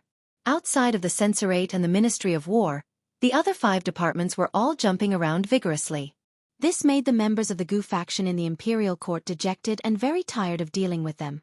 This year was not going to be easy. There was also the Imperial College's left chancellor, Yao Baifeng, teaching the second-in-command, Jean Lanting, a harsh lesson. This even alarmed the emperor, who personally went to the Imperial College to be a peacemaker. Only then did he barely manage to settle the matter. The situation within the Imperial College was well known to everyone. The townspeople had formed their own associations, and most of them were advocating for Jean Sanlang. This was also why Yao Baifeng would say that the gentlemen of today like to have friends. Su Shao also said that the crown prince of Yanqi, Zhao Zhu, was not a well-behaved person. Leading thousands of elite riders all the way up north, he did not look like he was going to pacify the situation.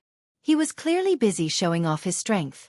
The few provinces he passed by were all in turmoil. Before he even reached Guangling Road, where Zhao Yi was, he had already caused all the officials along the way to complain incessantly. Memorials complaining and impeaching flew into the imperial palace like snowflakes. The 3 of them walked to the side of Tide Hark Lake. Su Shao suddenly came to his senses. He said he was going to listen to Wang Chudong's storytelling and missed the time. That girl put on airs and was not willing to chat with an old man like him. Su Shao hurriedly jogged over. Seeing this, Su Fengnian was dumbfounded. It looked like Wang Dongxiang, who was second in the Yanji Academy, was indeed formidable. Even Su Shao, who was most afraid of dealing with books, was subdued. Previously, a letter from home had been sent to Ling Zhou. Su Shao had said that Wang Chudong was very witty and clever. She was not afraid of an old brute like him at all. She gave him a lesson the moment they met. Acting like an elder, she told him, the illiterate king of Bailiang, that reading was actually very interesting and not boring at all. She told Su Shao to read official history. Winners were kings and losers were bandits, so it was better to read unofficial history. Reading about scholars and beauties was the same. No matter how many twists and turns there were, they would eventually grow old together. In reality, it could not compare to reading classics. It was like seeing an old gentleman sitting upright from start to finish. You would feel that he had been rigid for too long, but one day, you would feel that he had his own adorable aspects. Other than that, Wang Chudong also said that reading military books and poetry books was different. Su Fengnian felt great admiration. This girl was really daring to teach Su Shao how to read. It had to be said that neither Li Yishan nor Zhao Chongling had been able to get Su Shao to read more books in the past. Su Fengnian looked up at Tide Listening Pavilion. Chen Shiliang should be in the side room on the top floor right now. Everyone in the Wang Fu said that this young man was increasingly similar to that state scholar who had died without a grave. Su Fengnian looked away and saw Su Juzi sitting alone in the pavilion, throwing a large amount of bait into the lake. The koi fish rolled in a grand scene. Su Fengnian squatted at the edge of Tide Listening Pavilion's platform and said to Huang Mander beside him, Lu Qiu, said that the section of willow whose body I tore apart did not die. He probably used an unorthodox qi cultivator's ability to cunningly escape before he died. I think that this person's identity is not as simple as a spider's web. It's fine. We will definitely have a chance to interact with him in the future. Huang Man, nodded earnestly. Su Fengnian said self-deprecatingly, I'm puzzled. That section of willow was like that, but that little celestial master who changed his name from Zhao Jingxi to Zhao Ningxian was also difficult to deal with. He was suppressed half to death at the Spring Lake. I originally wanted to use him as a useless person to make the Taoist ancestral court unhappy. I didn't expect that when I returned to Mount Longhu, I heard that Zhao Ningxian's realm had advanced by leaps and bounds again. The young chief of Wudong, Li Yufu, killed the evil dragon at Mount Xiaofei and became famous all over the world. The old celestial master, Zhao Shi, who had been in seclusion for many years, did not stay idle either. He built the Jade Emperor Tower that was as famous as the Great Yellow Court. His ascension was imminent and countless people had already gone to Mount Longhu to worship him. Even the crown prince, Zhao Zhuan, went to Huizhou to watch the show in disguise. It's very likely that it's true. And that heartless woman from Mount Huizhou, who became the chief of Wulin, changed her attitude faster than flipping a book. She said that after sending the copies of Mount Huizhou's secret manuals to Bailiang, she would draw a clear line with me. Su Fengnian turned his head and patted Huang Manor's head. He smiled gently and said, "Let's not talk about these annoying things. Huang Manor, you don't have to worry about anything. Father and your brother are here." That's right. Ever since your brother seized and transported back the 4 talisman general armors from the Xiong Fan Reed marshes, he began to let the Mahis giants in Baelyong's machine-making bureau work to restore it to the level of Great Grandmaster Yi Hongting's #1 talisman armor. Last time at the Iron Gate Pass, the golden armor was also in our hands. Moreover, this time, from the killer cat outside Shenwu City, I learned some secrets from Han Diaoxi's skull through Su Ying. One of them was the details of how he skinned Yi Hongting. After the new year, I will go to the machine-making bureau and tell those giants the details of the process. In the future, when you put on that talisman armor and charge into enemy lines, at least you don't have to worry too much about being killed by a section of willow. Also, Huang Manor, on the Great Bull Hill, Shen Yuan Jingqing once said that you can't easily enter the Shen Finger realm. You must remember, other than helping you make the talisman armor, I'm also flipping through some obscure secret manuals of Buddhism and Taoism in the building. That white fox face also agreed to help me find it. So you have to wait for your brother to find a shortcut that will let you smoothly become a Shen Finger expert. Before that, even if the sky falls down, you can't enter the Shen Finger realm. Do you remember? By now, Huang Manor wasn't stupid. His intuition told him that he couldn't agree, and he wasn't in the habit of lying to his brother. All he did was raise his head and nod without saying a word. The young man with polychoria moved his eyes but didn't dare to look at his brother. Su Fengnian knocked Su Longxiang on the head with a chestnut. "Nod your head for your brother."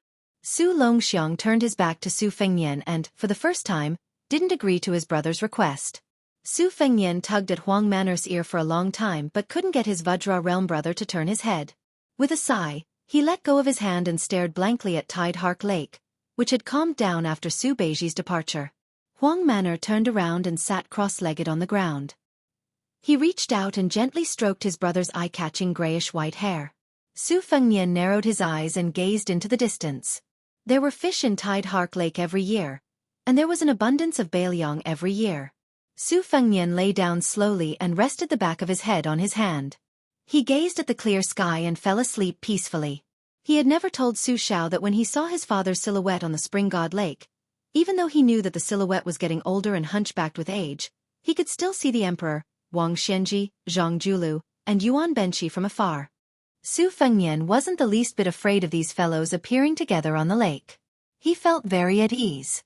2 much stronger tiger kuei scuttled out with a whoosh and ran towards Su Fengnian with all their might. In the end, Huang Manor pressed them down to the ground with one hand each.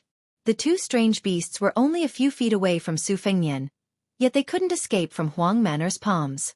Their gazes actually contained a hint of hidden bitterness. Su Fengnian smiled and said, "Huang Manor, go play by yourself. Bring Bodhisattva and Vajra with you. I still need to sit here for a while and think about something." Huang Manor grinned and nodded.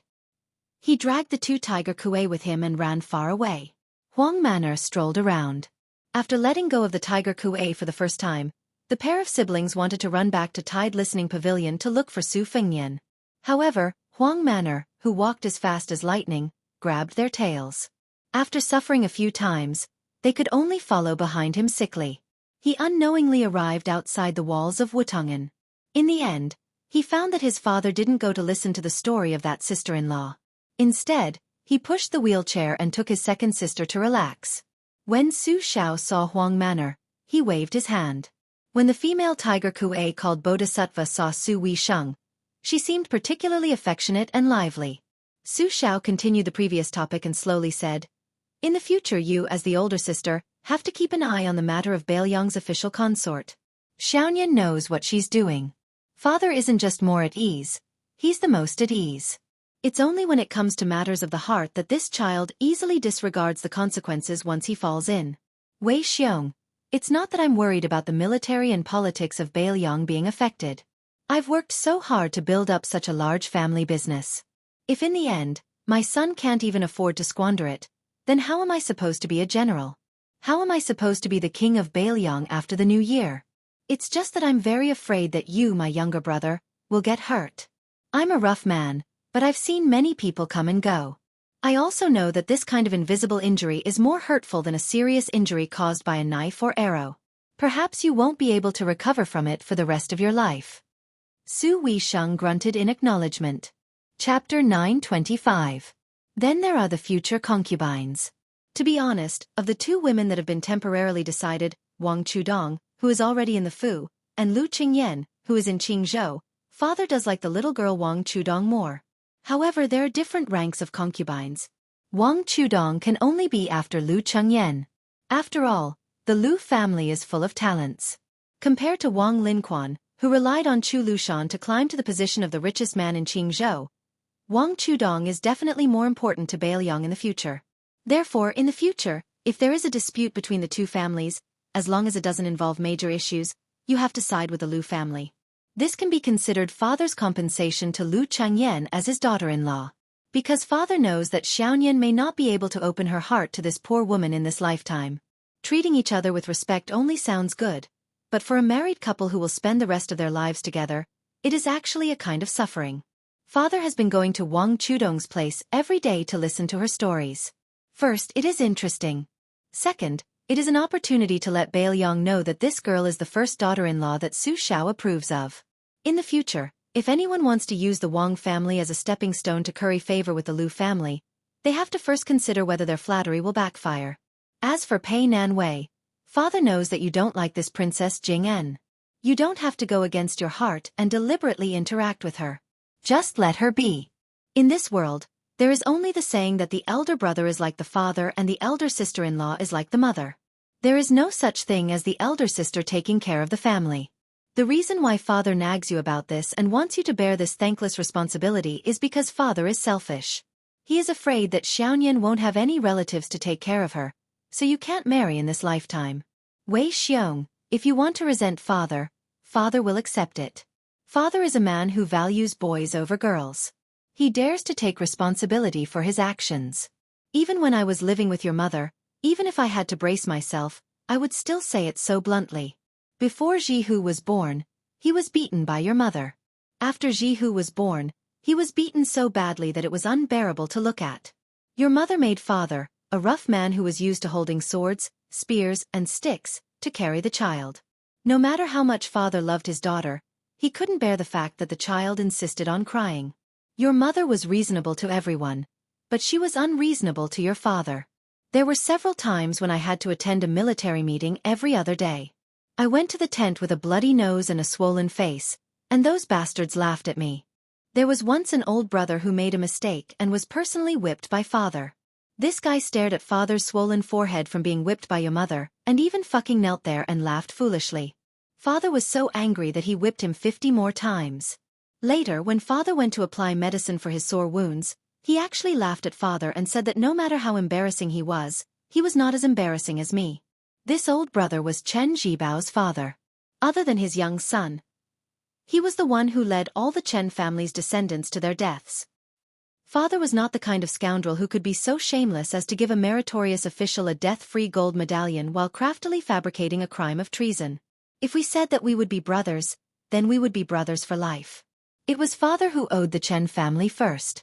Therefore, even though he knew that Chen Jibao would not accept Xiaoyan as the new prince of Liang, he did not care about him for more than 10 years and allowed his adopted son to cultivate trusted aides. If Chen Jibao wanted to leave Bailiang, father would not stop him. If he wanted to be both the Minister of War and the Prince of Shu, it would be up to him. Father did not wish for the day when he and Xiaoyan would fall out and become enemies to the point where they would have to meet on the battlefield. It would be best if they could not have any contact with each other. However, father knew that the group of old foxes Zhang Julu and Gu Jiantang, as well as the emperor of the Zhao family who was hiding behind the scenes, would not let such a sharp spear rust in vain and not point the tip of the spear at Bailiang. Speaking of this, the old man, who had been in the military all his life, was somewhat sorrowful. Su Xiao smiled and turned his head to his second son, Su Longxiang, and said, "Huang Man, you will be enlightened sooner or later. You must remember that your older brother is good to you. That time when your older brother got into big trouble and father wanted to beat him, you came out to stop him. You were angry at father and looked like you wanted to fight father to the death. Father only pretended to be angry on the surface, but in fact, he was very happy. Your older brother has not been happy these years. Outsiders think that because he is Su Xiao, the eldest son of the butcher's first wife, he will definitely be in the limelight. You will only understand the bitterness of it when you are enlightened. Losing his mother and sister is nothing. In the Great War of the Spring and Autumn period, countless people in his family died. However, he was cursed by people for 18 generations and had to guard the gate for these heartless bastards. Perhaps one day, he would have to sacrifice the lives of hundreds of thousands of his steel cavalry in exchange for peace of mind. Later, when the Central Plains changed masters, he would be cursed and scolded by the new masters in the history books. Furthermore, there would be a large group of scholars and common people who had never suffered any hardship. This is the most pitiful part of your brother. In his youth before His Royal Highness chose to hide, the entire Baelyong Palace knew that His Highness doted on His Royal Highness from the bottom of his heart. As long as there was something fun, no matter how precious or rare it would be sent to Huang Manor before it was warmed up. However, when good things were in the hands of Huang Manor, who was astonishingly strong and did not know the severity of the situation, how could they be complete? It would only take a few moves for them to be broken. The people in the manor who cleaned up the mess had never seen His Royal Highness angry. Even when His Royal Highness began to live a dissolute life with a notorious reputation, he still did not neglect Su Longxiang. The servants were rarely whipped in the prince's mansion. Su Fengnian had gotten angry a few times because he knew that the servants were deliberately teasing the young prince. And those times, His Highness the heir apparent had personally punched and kicked the servants to death, without showing the slightest mercy. Chapter 926. Also Wei Xiong, I know you care a lot about Xiaoyan, but you're cold on the outside but warm on the inside. Sometimes, you just have to smile at him and he'll be very happy. A few years ago he went to Mount Wudong to practice his saber art. You did not like him to practice martial art, because you were afraid that he would delay your hereditary inheritance. He was even more afraid that you would be unhappy. Therefore when he picked up the pebbles from the bottom of the deep pool one by one, and chopped them one by one, he made more than 300 chess pieces for you. As soon as you saw him, you threw the 2 boxes of chess pieces all over the ground. After that he personally picked them up. Some of them rolled into Tide Listening Lake, and he spent the whole night picking them up. Father and Ishan watched him in Tide Listening Pavilion for the whole night. Even Ishan, such a cold-hearted guy, ended up drinking to drown his sorrows. When you were young, didn't Xiaoyan do many things to make you happy? He clearly knew that Jihu doted on him, but he still helped you in everything. After Jihu left, do you think he felt good? Who saw him tearing his heart and lungs apart with their own eyes? Originally, with his temperament, he would have gone to Mount Wudong to pay respects to the old chief, Wang Zhonglo, in gratitude. He was afraid of Mount Wudong, afraid of that lotus peak. He was afraid that he would be a scourge, afraid that the people around him would leave because of him. Feng Yan had always given his favorite things to his sister or brother since he was young. The things he kept for himself were only things that outsiders would find valuable. Su Weisheng lowered his head, his expression unreadable. In today's world, people in high positions cherish their lives and reputation. The more they read, the smarter they become. Each one of them is so smart that they don't seem human anymore. Who would be willing to carry the coffin of an old soldier who has no relatives or friends? Who would be willing to guard the city gate for a maidservant in a foreign land with no one to rely on? Ishan is such a smart person, so why is his vision so high that even Chen Zhibao doesn't think highly of him and instead thinks highly of him? Why did old Huang leave without any attachments on his trip to Martial Emperor City? Why was it that Li Chungang had clearly fought with Wang Xianji and was still willing to use the Battle of Guangling River as the closing battle of his Jianghu career? Why was it that Huan Wen, who was now the second assistant, who had always spoken a few words of justice for the Baelyong, now went against his conscience and did not hesitate to tamper with the transport of grain, racking his brains to make things difficult for the Baelyong? It wasn't that Feng Yan's talent in martial arts was higher than those rare great grandmasters in Jianghu. It wasn't that Feng Yan's intelligence was so great that it was close to demonic. In fact, it was very simple. As long as he sincerely treated people as people and slowly gathered the people's hearts, he would win the overall situation. Back in the day, Dad had gone step by step from a ruffian in the marketplace to a little lieutenant who dared to fight and risk his life. Then he became a general who could easily massacre cities. In the end, he became the king of Baelyong with hundreds of thousands of cavalry. Along the way, he had stumbled and stumbled. In the eyes of many smart people who didn't think highly of Dad, he had made it this far. Dad's opponents, the later they got, the smarter and harder to deal with.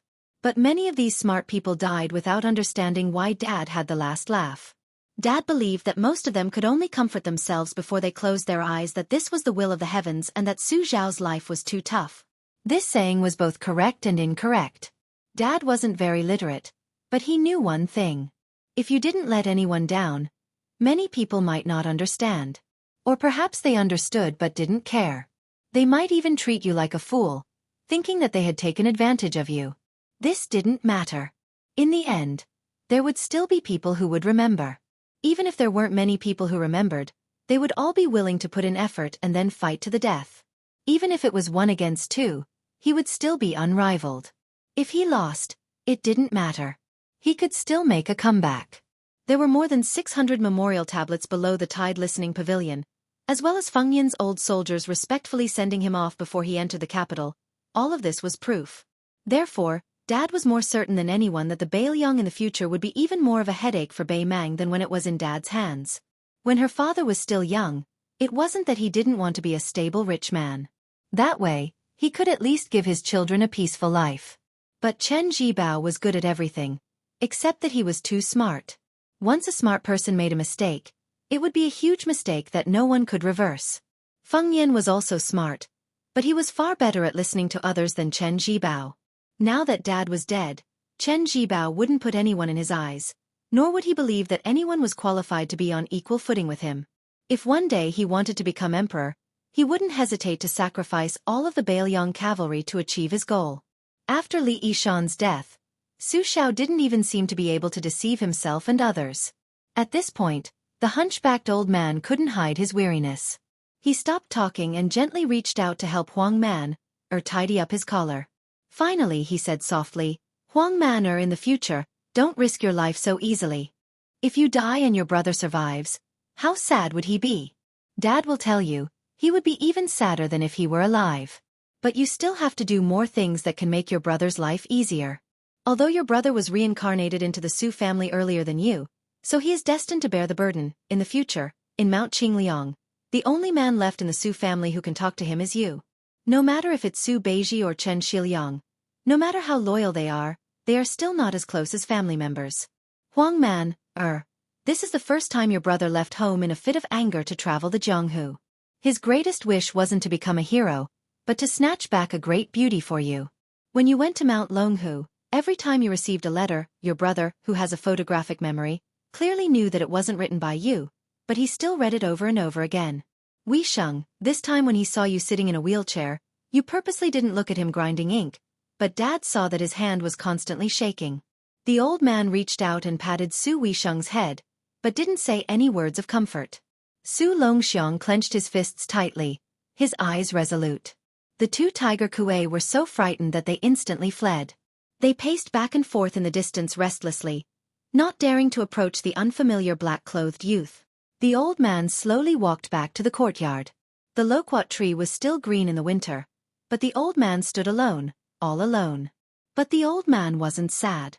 He smiled and said, Wife, our Su family has already been supported by Feng Yan. Wait for me, I won't make you wait too long. Chapter 927. The Bailiang Palace was plastered with the word, Fu, that was deliberately pasted upside down. The New Year's Eve dinner was very simple. Just dumplings. Su Fengyan and Su Longxiang dragged along Su Beiji and Chen Shiliang to cook and make dumplings together.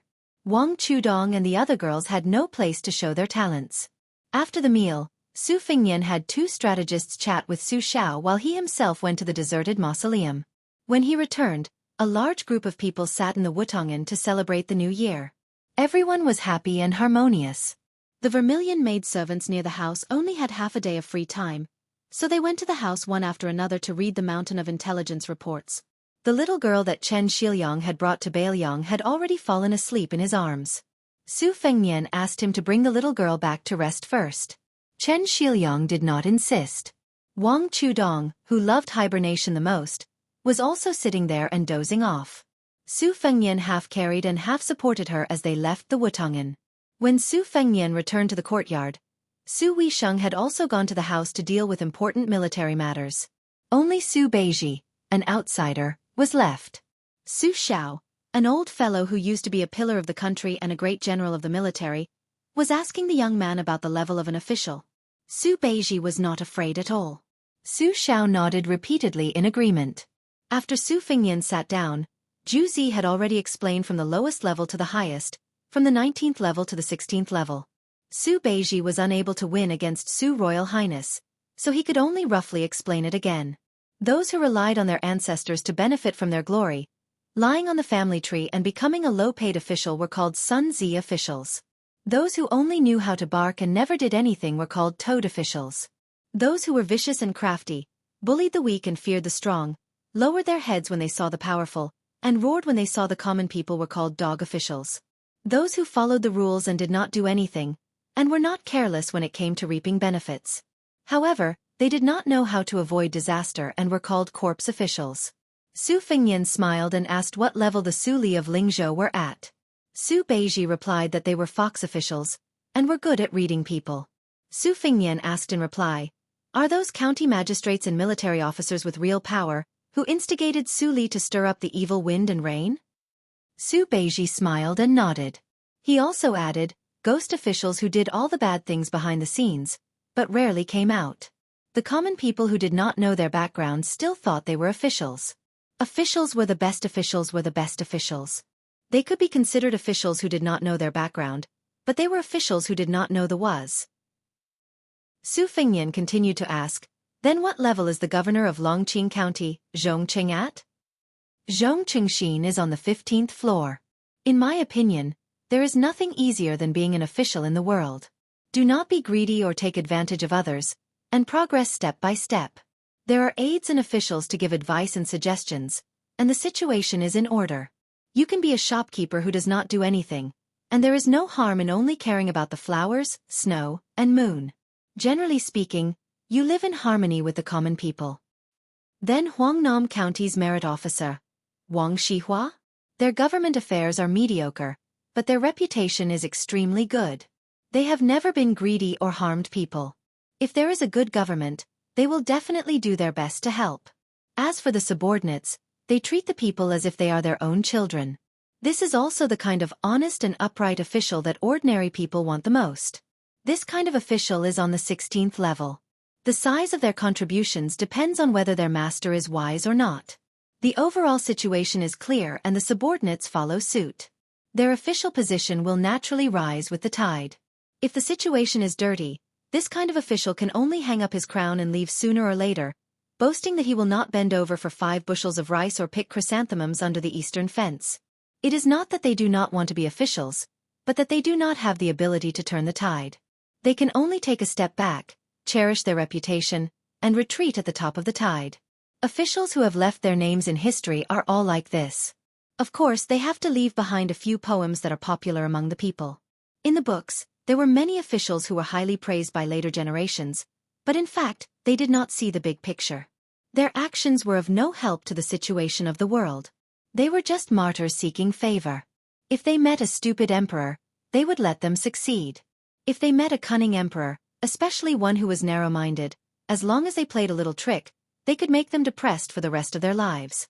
From Su Beiji's point of view, Wang Shihua is not suitable to be the county governor of Huangnam County.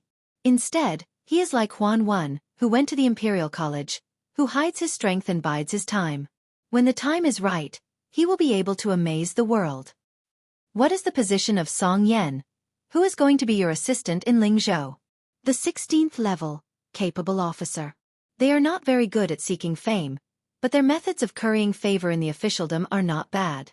The main point is that they can govern the territory well and make it flourish. Their vision is very high and they can see the situation outside of the first 15 levels of officials. However, they are actually concerned about the common people. It is just that this kind of person is destined to reach a certain rank in the officialdom. Unless they meet a noble in the court, they will not be able to move an inch. Not to mention other things. Just the common people who are inevitably short-sighted due to their family background and position may scold these officials when they are in office. In fact, since ancient times, many of the actions that have benefited hundreds of generations and contributed thousands of years have come from this generation of officials. Su Xiao, who had not spoken this entire time, peeled a yellow mandarin and asked with a light smile, "Beiji, then you comment on Li Gongda?" Su Beiji still said straightforwardly, "He can't compare to an honest and upright official who is also greedy. He can't compare to an incapable officer who is capable and can do things well. In general, he can take care of both sides and can be considered a good officials. The administrator is already an outstanding talent in this level of officials. If it weren't for the fact that he is somewhat narrow-minded, he could have been promoted to another level. He has the ability to be a prime minister, but he doesn't have the bearing of a prime minister. He is fine as the administrator in Baelyong, but if he went to the court to occupy an important position, he would be like a calf pulling a large plow. I'm afraid that he would spoil a great matter. Su Xiao nodded and handed the peeled yellow mandarin to Su Fengnian. In that case, Bai Yan, can be considered a cornerstone officials of a dynasty. There is no problem with cultivating the body and governing the country. He even personally opened up a new situation under the heavens. Is he the 18th or the 19th in the end? Su Beiji took the half of the mandarin that Su Fengnian gave him and stuffed a piece into his mouth. He smiled and said, 18. Su Xiao sank into deep thought. Su Fengnian broke the silence and laughed loudly. Su Xiao, you really don't know what's good for you. If you say 18, then there will only be 19 left. Ju Zi put in so much effort to leave you such a big bootlicker. You, on the other hand, have your horse's head turned to our Ju Zi. How is this fellow supposed to bootlick you? Su Xiao was stunned and felt a little awkward. He smiled apologetically and said, I always thought that I was at the level of a ghost official at the very most. Beiji, I'm sorry. Su Beiji smiled and shook his head. After eating the mandarin, he took his leave. He had just stepped out when a fat pig followed him and rolled into the room. Su Fengnian immediately raised his hand and shouted, Shut up! The fat man forcefully swallowed the sobs that were about to escape his mouth. Su Xiao waved his hand and said, Lushan, take a seat. Chu Lushan, who had been promoted to grade 2 Baelyong Protector General, smiled and rubbed his hands. He sat down on the floor that was not cold even though the floor was covered with floor tiles. He had a guilty look on his face and said softly, Godfather, I'm here to ask for forgiveness from His Highness and the second princess. However, it's the new year, and Lu Qiuer is topless. I'm afraid it'll bring bad luck. Su Fengnian said helplessly, It's fine as long as you know what's going on with Song Gu. There's no one smarter than you in the world. Also, don't go to my sister's side and annoy her. Chu Lushan sighed and did not say anything else. Upon hearing this, Su Weisheng walked out of the room and said coldly to Chu Lushan, You're the Protector General of Baelyong. Aren't you bored of doing those petty and dirty things for half a year? Chu Lushan shrunk his neck that was so short that it was almost invisible. He did not dare to talk back. In fact, back in the days of the Su family, eldest Princess Su Weisheng had always hated this fat man. On the other hand, Su Weisheng did not have any prejudice against him. Su Weisheng turned to Su Xiao and said, Father, I'll make a secret assessment of the Baelyong officials' levels that Su Beiji mentioned. It will not be made public. It will only be given to Fengnian for reference. Su Xiao nodded.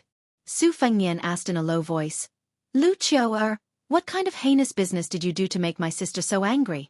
Did the Peregrine Falcon and the Eagle Guard gang up on you? Chu Lushan said embarrassedly, I wouldn't dare. It's just a little joke when I'm bored. It's not worth mentioning. The more secretive Chu Lushan was, the more curious Su Fengnian became. He asked, Tell me about it. Chu Lushan scratched his head and said carefully, In the past, Lu Qiu was in charge of the spies in Baelyong. Therefore, Lu Qiu knew a little about some of your highness's 3 trips. On the 3rd trip to Baimang, foster father told me more so. Su Fengnian laughed and scolded, Spit it out. Chapter 928. Chu Lushan had probably come to the realization that if he stretched out his head, he would also be stabbed if he retracted his head. He spilled the beans from a bamboo tube, leaving Su Fengnian speechless. It turned out that the current situation in Baelyong was vaguely unstable, and there was a clamor everywhere. After Chu Lushan became the Protector General of Baelyong, he did not make any big moves. The more he felt that he had nothing to do, the more he randomly picked up a few unlucky fellows and threw them into the whisking room, giving them a miserable beating. Among these fellows, there were villagers, scholars, officials, Jianghu people, and soldiers. 7 or 8 of them were the type that could not keep their mouths shut. They were similar to Su Fengnian when he heard Skinny Monkey and the others boasting in the restaurant some time ago. Even if he heard them, His Royal Highness would not be bothered to make a fuss about it. However, it was clear that Chu Lushan did not have such a good temper. He sent them all to the whisking room, and according to Chu Lushan's imaginative and meticulous plan, he began to make them suffer a fate worse than death. One of the villagers, who was in the prime of his life, gathered a group of people to drink wine and said that Su Fengnian, the heir of Bailiang, was too easy to be. He had never suffered in his life, and His Royal Highness lived a life of luxury. How could it be as difficult as him burning charcoal and taking care of the crops in the mountains? In the end, when he arrived at the whisking room, he was stabbed more than 160 times. The number and severity of each stab were different. After he was injured, he would immediately apply top-grade wound medicine. During this period, he would be served with fine wine and beautiful women. After he recovered, he would be stabbed again and again. The reason why there were so many stab wounds was not because Chu Lushan had set this rule for no reason. Instead, it was based on the number of stab wounds that His Royal Highness had received before he came to Mount Wudong. He had received 16 stab wounds, including the Eastern Yu entourage that Wudong's enemy, Princess Weizhu's Dongyu entourage, the Reed's Marsh, the Duckhead Green Forest, the Ro-Ran Mountains, the Fifth Raccoon, the Tai Men Pass, the Divine Martial City, and the Lu Hao Shi. Before Chu Lushan sent them to the whisking room, he told them that as long as they suffered enough, according to their different backgrounds, they would each receive 100,000 taels of silver, a rank 7 official, and so on.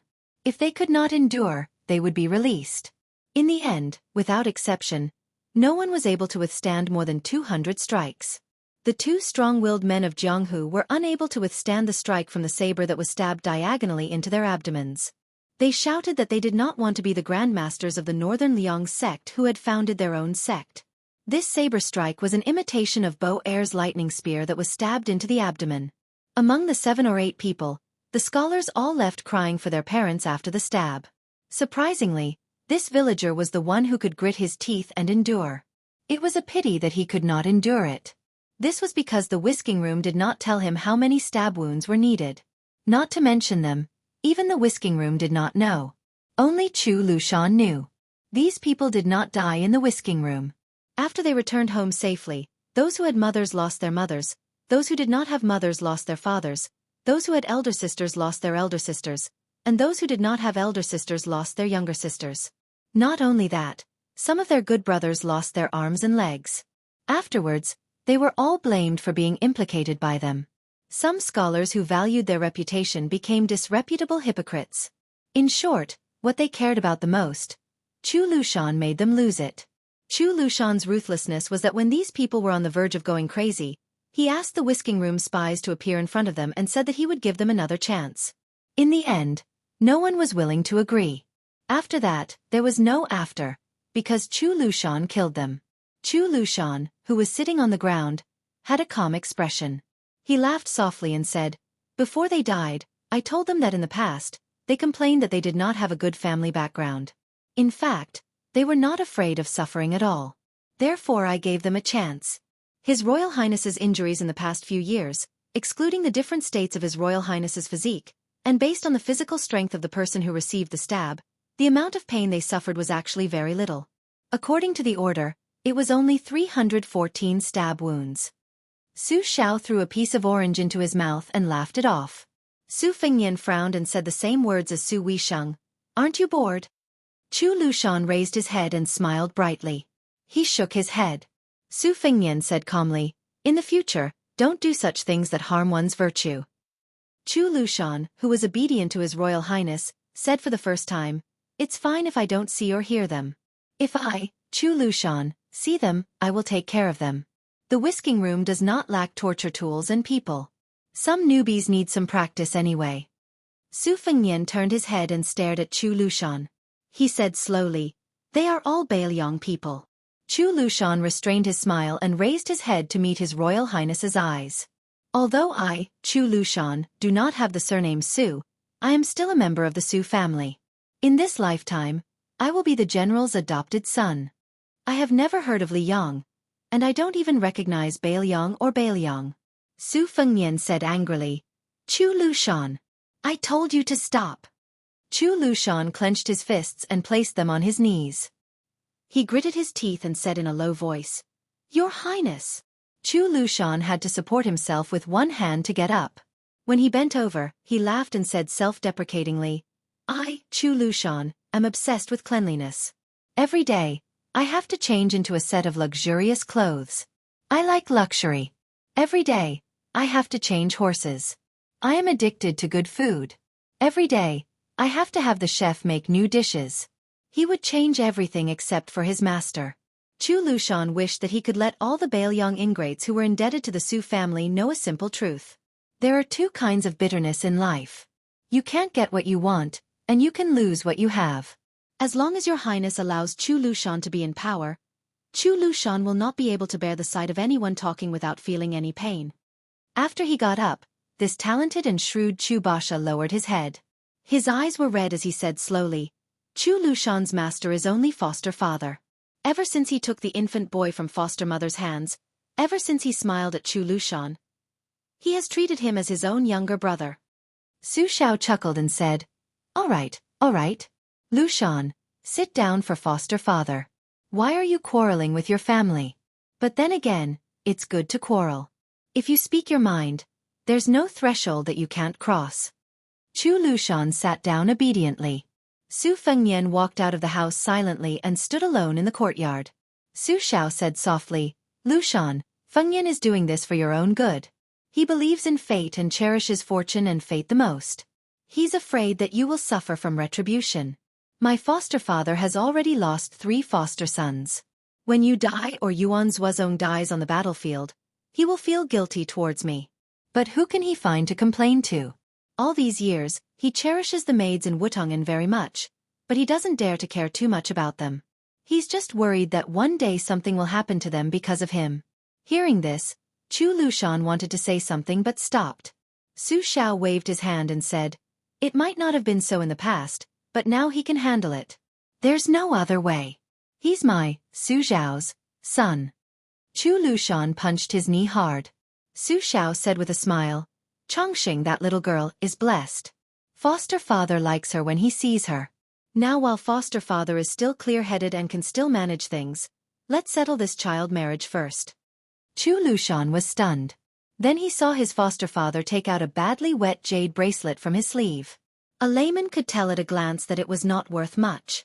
But Chu Lushan, such a wicked man who could make children stop crying, suddenly sobbed. Su Xiao stood up from the chair and squatted in front of Chu Lushan. He said with emotion, it's reasonable to say that this bracelet is the heirloom of our Su family. Foster father wants to help your foster mother to give it to the future wife of the king of Baelyang. But it's not something that can be done. Foster father thought about it and decided not to give it to his daughter-in-law, but to give it to his granddaughter-in-law is the same. You also know that among the 6 foster sons, your foster mother loves you the most. She said that you are talented, honest, and know how to repay kindness.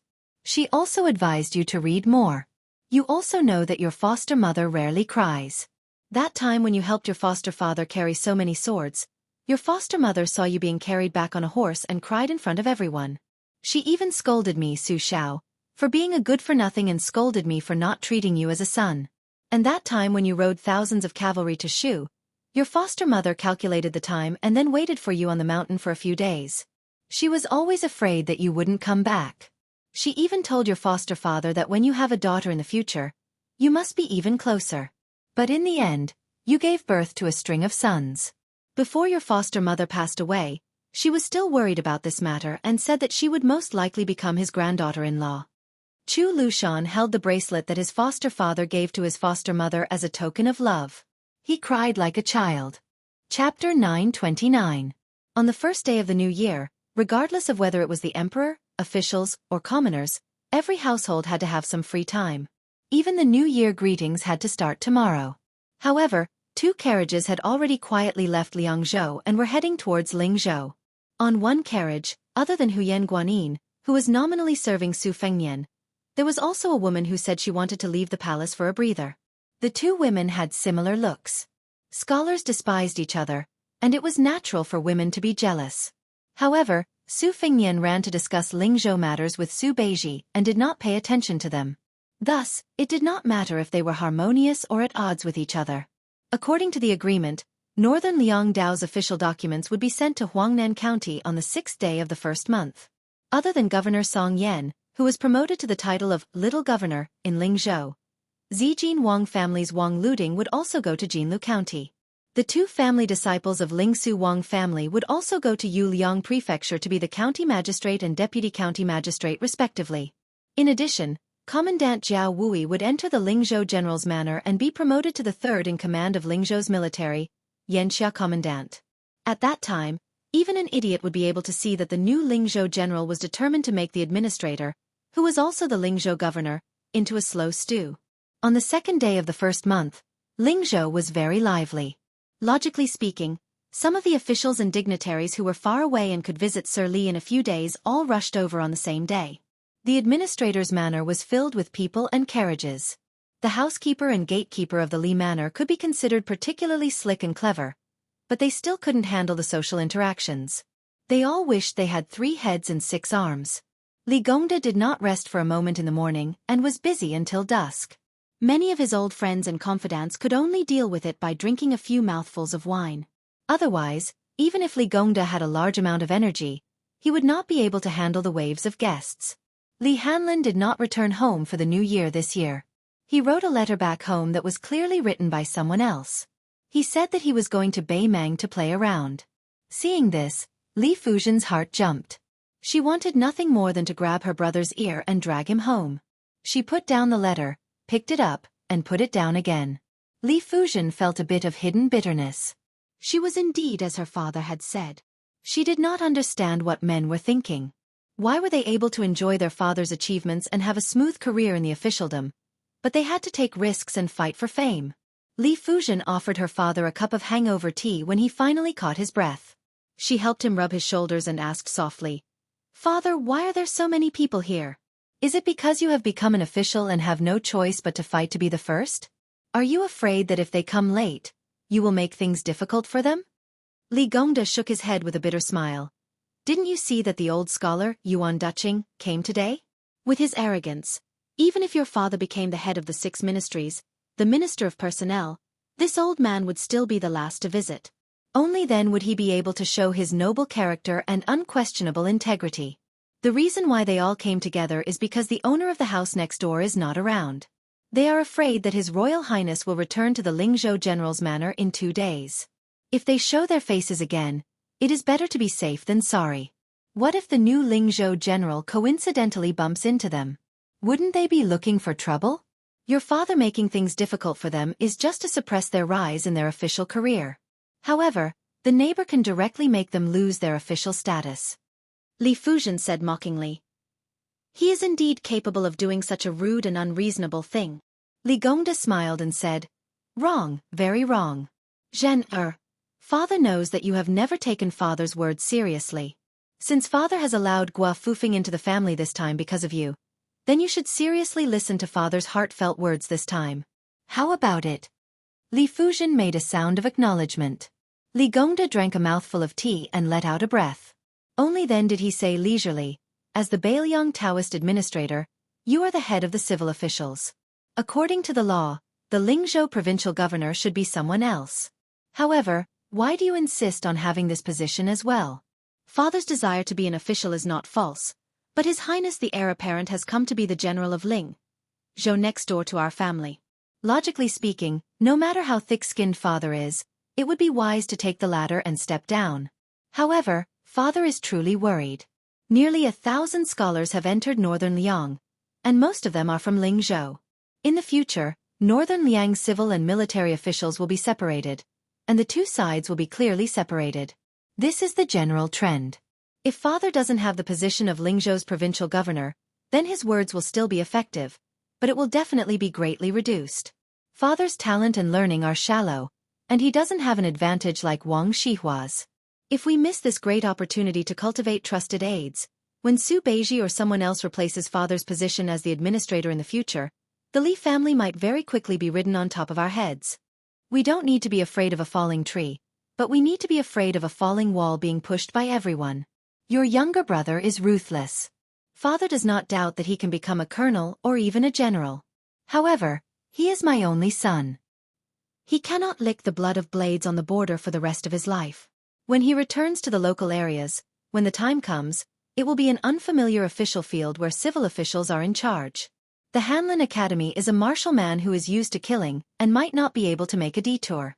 Thus, I want to quickly pave the way and build a bridge for the Hanlin Academy while my words still carry weight.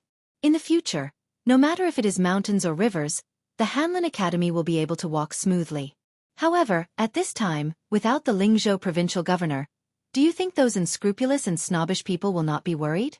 Thus, even if the great general personally came to the manor and personally supported His Royal Highness, he still forced himself to eat the bear's heart and leopard's guts. He wanted to be the provincial governor for 1 or 2 more years. In any case, he had to get familiar with those scholars before he was able to vacate this position. As for His Highness, unexpectedly, he was able to endure it. Actually, if he really wanted to shed all pretense of cordiality and directly ask your father for the Lingzhou provincial governor position, your father would not dare to not hand it over. Either he purposely smiled mischievously and told your father that he was not satisfied with being the Lingzhou general, and wanted to be the provincial governor, and your father would have to hand it over with both hands. However, he did not do anything.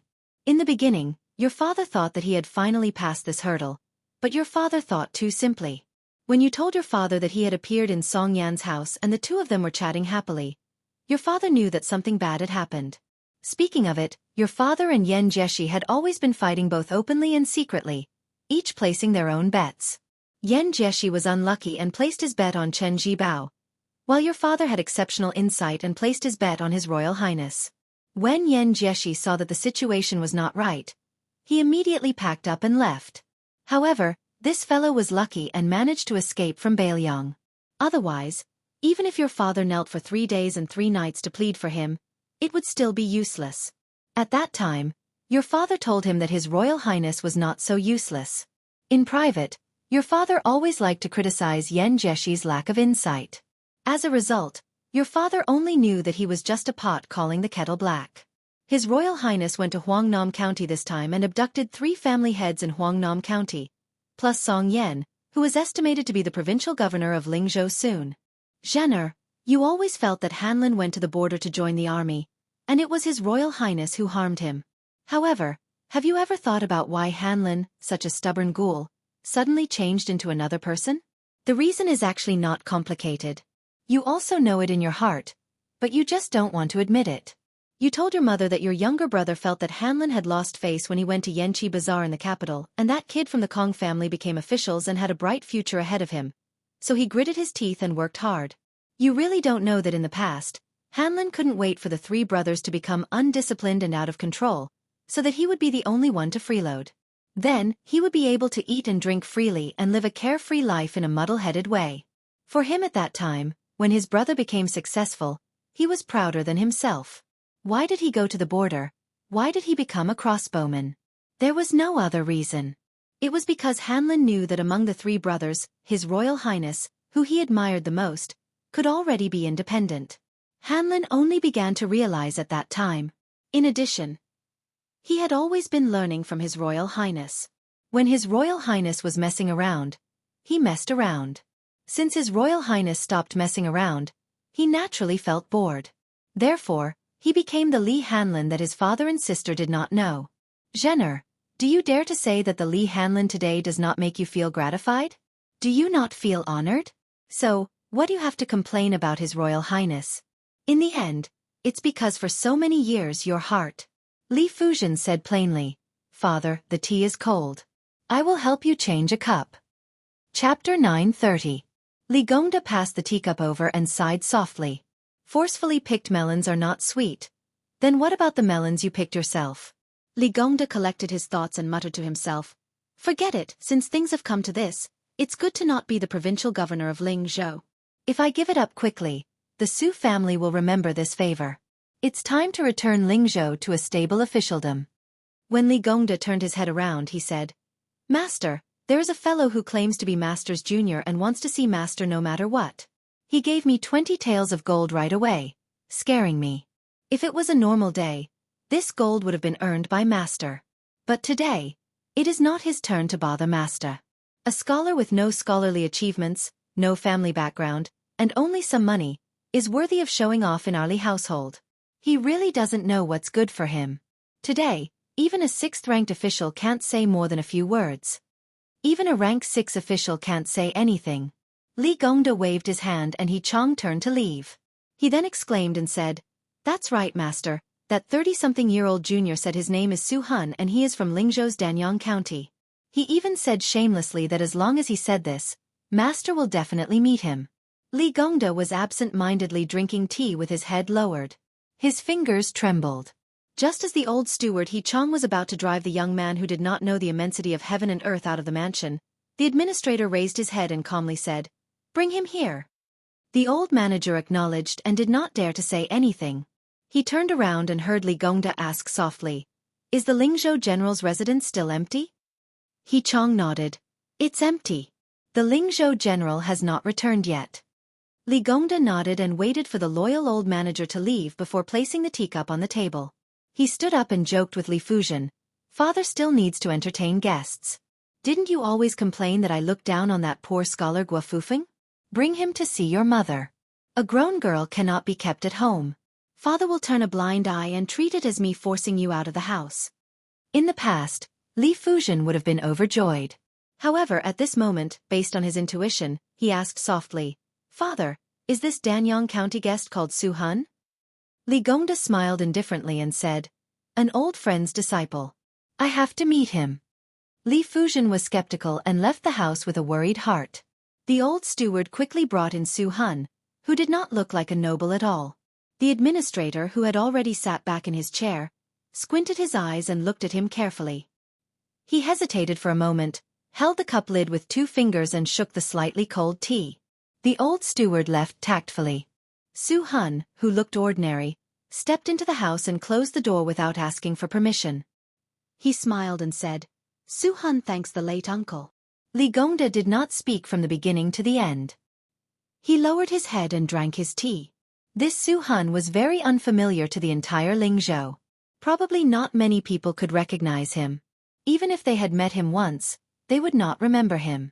However, Li Gongda was different from ordinary people. When the Golden Weaving Bureau was established in Bailiang, it was located in Danyang County. According to the original intention of the imperial court, the Golden Weaving Bureau should have reported to the imperial study in the capital. He should have reported everything to the military officials in Bailiang, as well as the scholars' recommendations and customs. However, Li Shifeng was probably living under someone else's roof and knew that Su Xiao was not to be trifled with. He had been doing nothing and turned the Weaving Bureau, which had a gloomy authority, into a government office with few visitors. He only symbolically paid a visit to Li Gongda and Yan Jieshi during festivals. Li Shifeng often traveled around Bailiang and did not deliberately hide anything. There was once when he met Li Gongda, who was the governor of Feng province at that time. At that time, Li Shifeng let a coachman appear for no reason and introduced him as a distant relative of his called Su Hun. Li Gongda was silent for a long time. He finally raised his head and looked at Su Hun. Su Hun handed something to the administrator. "This is the handwriting of the Grand Secretary Zhang Julu." Huan Wan of the province also wrote a note. Su Hun saw that Li Gongda had no intention of taking it. He smiled and carefully placed it on the table. He said calmly, "If you don't trust the secret letter, don't worry. You can find a way to verify the handwriting and seal in private. If you don't trust Li Shifeng, you can take Su Hun and send him to the Lingzhou general's mansion next door. If you don't trust Su Hun, you can send him to the Golden Weaving Bureau and then send him to Chu Lushan. If you don't trust the imperial court, you can take a look at the secret letter before making a decision." Li Gongda responded with a cold smile. Su Hun took it calmly. After a while, Li Gongda glanced at the table and asked calmly, "Why are there 2 secret letters? What's written in them?" Su Hun smiled. "Su Hun is just a messenger. Even if I die, I won't know what's written in the letter." Li Shifeng didn't touch the secret letter from the beginning to the end. As for why there are 2 secret letters, since you asked about it, it means that they are sincere. Then Su Hun has to die. Li Gongda frowned. "What do you mean?" Su Hun said calmly, "Su Hun has avoided all the spies in Lingzhou. Please don't worry about this. I might as well tell you the truth. The Lu family in Qingzhou was attacked. Bailiang's peregrine falcon suffered heavy casualties. Zhaogo suffered even more. The main reason was not to stop the Lu family from dying. It was to attract Lingzhou's attention so that Su Hun's trip would be foolproof. But this is not enough. The imperial court wants me to tell you why there are 2 secret letters after you have the intention to accept the secret letter. One letter is real, the other is fake. Vermilion mud seal is real if the color is too heavy and fake if the color is too light. The fake letter was sent by the administrator to the Crown Prince of Baelyong. Of course, other than one secret letter, it is not enough to clear your suspicion. So Su-hun has to die. Golden Weaver Li Shifeng also has to die. Even the entire Golden Weaver Bureau will cease to exist from today onwards. But Li Shifeng has suffered. A Golden Weaver Bureau allows the Imperial Court to have one more pillar of the Imperial Court. At the same time, Baelyong has one less administrator. It is worth it. Su-hun spat out a poisonous pill from his mouth. After peeling it, a small piece of paper was revealed. He crushed the pill and hid it in his sleeve. After reading the contents of the paper, he stuffed the paper into his mouth and swallowed it. He said expressionlessly, "The day after tomorrow." Li Gongda did not speak. Su-hun explained, "The Crown Prince of Baelyong will arrive in Lingzhou the day after tomorrow. Today, Su-hun will leave quietly and come back the day after tomorrow. The administrator will kidnap Su-hun and send him to the general's mansion in Lingzhou. After Su-hun's death, there will be a group of death warriors and a group of elite Zhaogo left Baelyong with the administrator. But they can only bring 18 people at most. In order to leave smoothly, Surly will have to cooperate with us. He will first give up his position as the provincial governor of Lingzhou and stay in Lingzhou for at least half a year. During this time, he will go out to relax the surveillance of the Baelyong spies. As for when the Zhaogo will make a move, someone will inform Sir Li." Li Gongda sneered, "The Imperial Court seems to have forgotten about my son, Li Hanlin." Su-hun smiled. "Young Master Li has received a military order to go to the south to carry out a secret mission. He will first stay in Gusai Prefecture. Then, he will go east along the northern border of Yuliang and enter Ji Prefecture. Finally, he will meet Sir Li in the capital." Li Gongda closed his eyes and tapped the teacup lid lightly.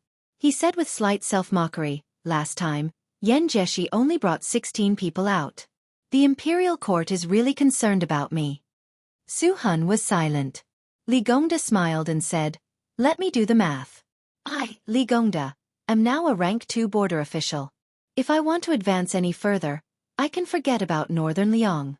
However, there aren't many positions in the capital. Among the 6 ministers, other than the Minister of Personnel, who was recently promoted, the rest are nothing. The fake secret letter must have said that the Minister of Personnel is too full. Who knows, it might be even more petty, like the Minister of Revenue or the Minister of Justice. However, I am very curious as to what kind of reward was written in the letter before I opened it. Zhang Julu is in charge of the Minister's Department and cannot be changed. Huan Wenkai is promoted to the Minister's Department and cannot be changed either. That leaves only the Hall of Secretaries. Other than becoming the lord of this place, it seems that I will also be given the title of Grand Secretary of the Imperial Cabinet." Li Gongda has been addicted to being an official all his life, but I never thought that I would be able to be on par with Sun Shiji and the others. Su-hun remained silent when he should not have spoken. Li Gongda smiled and asked, "Are you not afraid that I will send you and the letter to His Royal Highness now?" Su-hun said indifferently, "I will die anyway. So what if I die 2 days earlier?" Li Gongda stared at his face for a moment and nodded. "Thank you, Sir Li, for letting me die a worthy death." Su-hun bowed deeply and gently opened the door. Then, he quietly left the administrator's mansion. Li Gongda stood up and walked to the side of the table. He stretched out a hand and quickly retracted it as if it was hot. Then, he slowly stretched out his hand again. However, his hand stopped a few inches above the 2 secret letters. His expression was gloomy. Chapter 931. On the 2nd day of the 1st lunar month, at the border between Liang and Ling provinces, at the intersection of 2 post-house roads, a group of carriages with escort flags mounted on them turned into the spacious north-south post-house road, following behind the 2 carriages. Escorting an escort was dangerous and unpredictable. As long as there was a relatively safe official road, one would have to ride at full speed to make up for the time spent on careful escorting on mountain roads and rivers. This group of carriages carrying the banner of the Golden Gate Escort Agency was quite ostentatious. There were more than 30 burly men, most of whom were young and strong. When the escort team passed by the 2 carriages in front of them, one of the carriages suddenly lifted the curtain. A gray-haired head poked out and smiled at one of the escorts. "Hero, do you still remember me? Last time, when we were entering autumn, We drank green ant wine together at the roadside wine shop. After the escort recovered from his shock, he slowed down his horse and approached the carriage. His face full of joy, he nodded and said loudly, "I remember, how could I not? Young master's handwriting is good, and your father is also very loyal. He treated us brothers to 2 large jars of green ant wine and 5 caddies of beef. Why, are you also heading to Ling province?" Su Fengnian smiled and said, "Isn't that so? Now that I'm making a living in the capital of Ling province, I have to run over there after spending the new year at home. It's a life of hard work. If I remember correctly, there's a shop a few li ahead. The wine and meat are authentic and the price is fair. If it's on the way and won't affect your escort work, let's eat together. It'll be more lively. It's still my treat." The escort who came from Liaodong to Bailiang to make a living was immediately put in a difficult position. Back then, the 3 of them were forced into a corner by that mad dog with the surname Yuan. Out of more than 100 people in the sect, only the 3 of them were left. That mad dog also had an old father-in-law who was said to be extremely powerful in the Liang imperial court. After thinking about it, they felt that only Bailiang could not control them. But now, even though they relied on their martial arts skills and finally had a stable job, they were still living under someone else's roof. He was just a new escort and had to look at the old escort's face. For a moment, he was in a dilemma. Fortunately, the old escort, who was rather dignified in the Golden Gate Escort Agency, had sharp eyes. After carefully sizing up the 2 carriages for a moment, he laughed loudly and said, "Since this young master is an old acquaintance of our brother Do, then he can be considered a friend of our Golden Gate Escort Agency. I know the shop in front. It's the next stop for our escort agency. Later on, we won't dare to let young master spend money. We'll pay for the wine. No matter how poor the Golden Gate Escort Agency is, we still have to pay for it." Su Fengnian did not refuse. Without him saying anything, the coachman, Su Yanbing, had already whipped the horse to move faster. This detail made the old escort inwardly click his tongue in wonder. He did not expect that not only did this young master, who should be from an extraordinary family, look so friendly, but even his retainer was a sensible person. The 2 groups of people arrived at the familiar shop that was very clean for the escort agency. The shopkeeper had long been familiar with the eating habits of these returning customers, so he did not need to say much. He instructed the shop staff to quickly serve the dishes and wine. There was more meat than rice than wine. It was an ironclad rule that escorts were not allowed to drink alcohol. Usually, only 1 or 2 highly respected veterans in the escort agency who were fond of wine were allowed to have a few sips. Su Yanbing and Hong Shuwen were straightforward and did not sit at the table. Huyen Guanin was also not hungry. In addition, the woman in the same carriage had alighted, so she was even more reluctant to leave the warm carriage. Thus, the main table with wine was occupied by Su Fengnian, Su Beiji, and Pei Nanwei. She sat side by side with Su Fengnian. There was also the old escort leader, Bao Fengshou, as well as Dou Liang, a native of Liaodong, who should not have been qualified to sit at this table. Pei Nanwei was draped in an expensive white fox fur coat and a fox fur hat. Originally, such attire would have made a woman with slightly darker skin appear as black as charcoal. However, her attire made her look even more beautiful than snow. The old escort leader, who had traveled extensively for most of his life, still had to expend a lot of effort to retract his gaze. He thought to himself, "I've never seen such a beautiful woman in my life. This meal was well worth it." The young waiter in charge of serving the dishes and wine almost knocked the wine jar to the ground. His face flushed red and he resentfully looked back 3 times with every step. He was kicked by the angry shopkeeper until he cried out in pain. As usual, Su Fengnian referred to himself as Su Qi to outsiders. After a brief conversation with Dou Liang and Bao Fengshou, he roughly knew about Dou Liang's situation and the scale of the Golden Gate Escort Agency. Dou Liang's personality was straightforward, but he was thin-skinned. He did not exchange pleasantries with this young Master Su. When Bao Fengshou met him for the first time, he was very familiar with building up their relationship. He kept saying that when they arrived at the Golden Gate Escort Agency in Lingzhou's capital, he had to personally pay a New Year's visit to young Master Su's residence. Especially when he heard that Su Qi's family lived on Apricot Street. This experienced Zhonghu man's eyes burned with passion. One had to know that Apricot Street was where the administrator and a large number of Lingzhou's influential officials lived. Recently, there was even a Lingzhou general with the surname Su. Although Apricot Street was very long and there were people who were not officials, since they could live on that street, even if they did not have any power, they were still the wealthiest people in Lingzhou. In the industry, the Golden Gate Escort Agency had always been using sparrow darts, which were small darts with little meat and no oil. The big escort agencies all used sow darts, which earned them so much money that their hands went limp. If they could establish connections with the nobles on Apricot Street and spread word of mouth, the Golden Gate Escort Agency would make a name for themselves. They would be considered to have truly developed, otherwise, who would be willing to spend New Year's on the escort route? Su Fengnian took the initiative to propose a toast 5 or 6 times, but most of the time, he clinked bowls with Dou Liang. This made Dou Liang, a homeless dog, feel an indescribable warmth. However, he was not good with words, so he did not care if he would be stung by the head of the escort after the event. He did not leave a single drop of wine behind. After eating and drinking to their heart's content, Su Fengnian smiled and said, "My ancestors are also from Liaodong, in Jinzhou. Brother Dou and I can be considered acquaintances in a foreign land. How rare. When we return to Lingzhou City, Su Qi will definitely go to the Golden Gate Escort Agency to pay New Year's greetings. As for the other 2 brothers, I will have to properly meet them. I did not drink to my heart's content today, so let's leave it for now. When the time comes, we will not return until we are drunk." Bao Fengshuo chuckled and said, "Young Master Su will also have to pay a visit. The Golden Gate Escort Agency must not be impolite. If this gets out, we will be laughed at."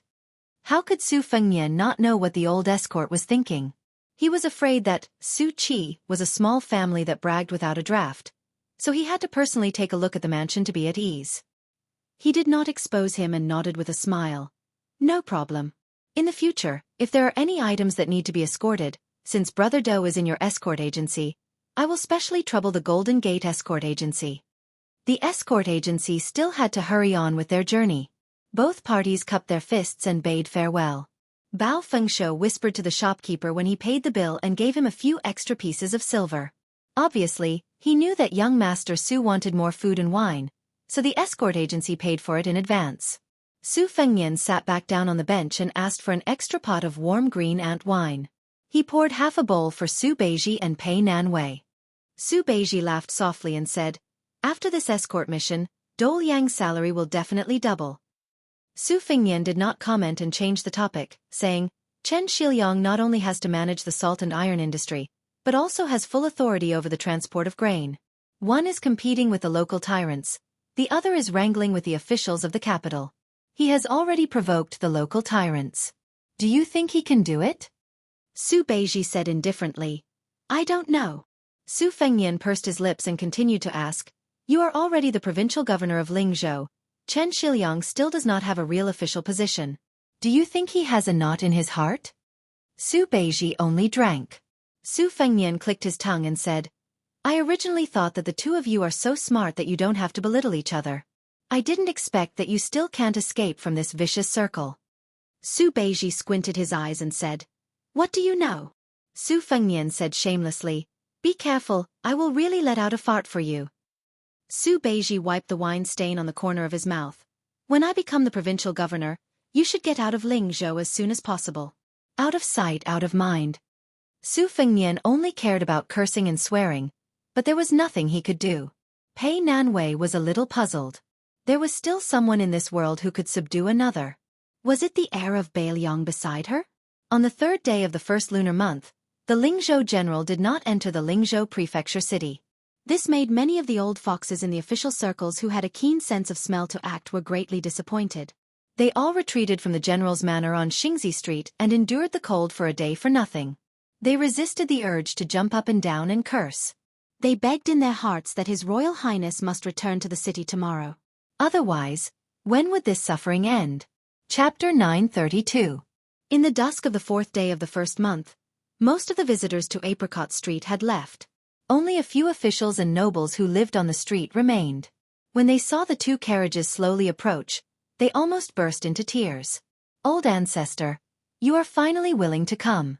Regardless of whether they were old or in the prime of their lives, they all quickly rushed toward the carriages and inquired about the well-being of the young people who slowly got off the carriage. Everyone's flattery, other than the same title, His Royal Highness, did not repeat a single word. If the inexperienced officials had the chance to stand to the side and listen, they would definitely benefit greatly. They suddenly realized that flattery could be done to the point of perfection. Some of the old masters, who used to be arrogant, were now as respectful and reverent as they were when they saw the ancestors in the paintings during the ancestral worship ceremony. Su Fengnian greeted them one by one with a smile. Even if he did not report his official position, he was still able to say it word for word. While these important people in Lingzhou with a large age difference were putting honey on their lips, they could not help but have mixed feelings in their hearts. Just based on this point, even if His Highness was not smart, he was not stupid at all. Su Fengnian stopped and had one of the Lingzhou fifth-ranking officials go to the administrator's manor to inform him that he would go visit Uncle Li the next day. The old man, who was so old that he would always return home to recuperate every time he encountered a difficult situation, was so strong that it made his colleague speechless. Su Fengnian brought everyone into the general's official residence. Then, he had Su Beiji, who was not of high rank, accompany him in the study to catch up with the loyal officials of Lingzhou one by one. Then, those at the back saw the people in front of them all leave with stiff faces without exception. However, there was unconcealable joy between their brows. They slowly walked to the corner of the corridor and immediately moved like the wind. They were most likely going home to report the good news. Most of the guests entered the manor nervously and went out in high spirits to return home. Su Beiji, who His Royal Highness had placed on the table to support him, did not have any joy on his face. He stood at the window and looked at the administrator's manor with a serious expression. Su Fengnian sat behind the desk with one hand supporting his cheek and the other rolling the copper coin between his fingers. Su Beiji said, "Relax." Su Fengnian thought for a while. "All right, accompany me to the Golden Gate Escort Agency to drink. Since the wine in Lingzhou doesn't have any worldly and bloody smell, do you want to drink more?" Su Beiji, who had only gotten drunk once in Beimang, nodded. Su Fengnian and Su Beiji got into the carriage. Su Yanbing drove the carriage to the Golden Gate Escort Agency on the other side of the city. Earlier, when they crossed the threshold of the side door, Su Fengnian paused for a moment and raised his head to glance at the gray sky. After a while, he could no longer see the peak of the mountain that only appeared when the weather was clear. When they arrived at the entrance of the Golden Gate Escort Agency, Su Fengnian introduced himself as Su Qi from Apricot Street and said that he knew the old escort leader Bao Fengshou and the new escort leader Dou Liang. The eyes of the young man guarding the door lit up. Hearing the words, Apricot Street, was enough. It was even more useful than mentioning Bao Fengshou. His impatience was swept away and he subconsciously bowed.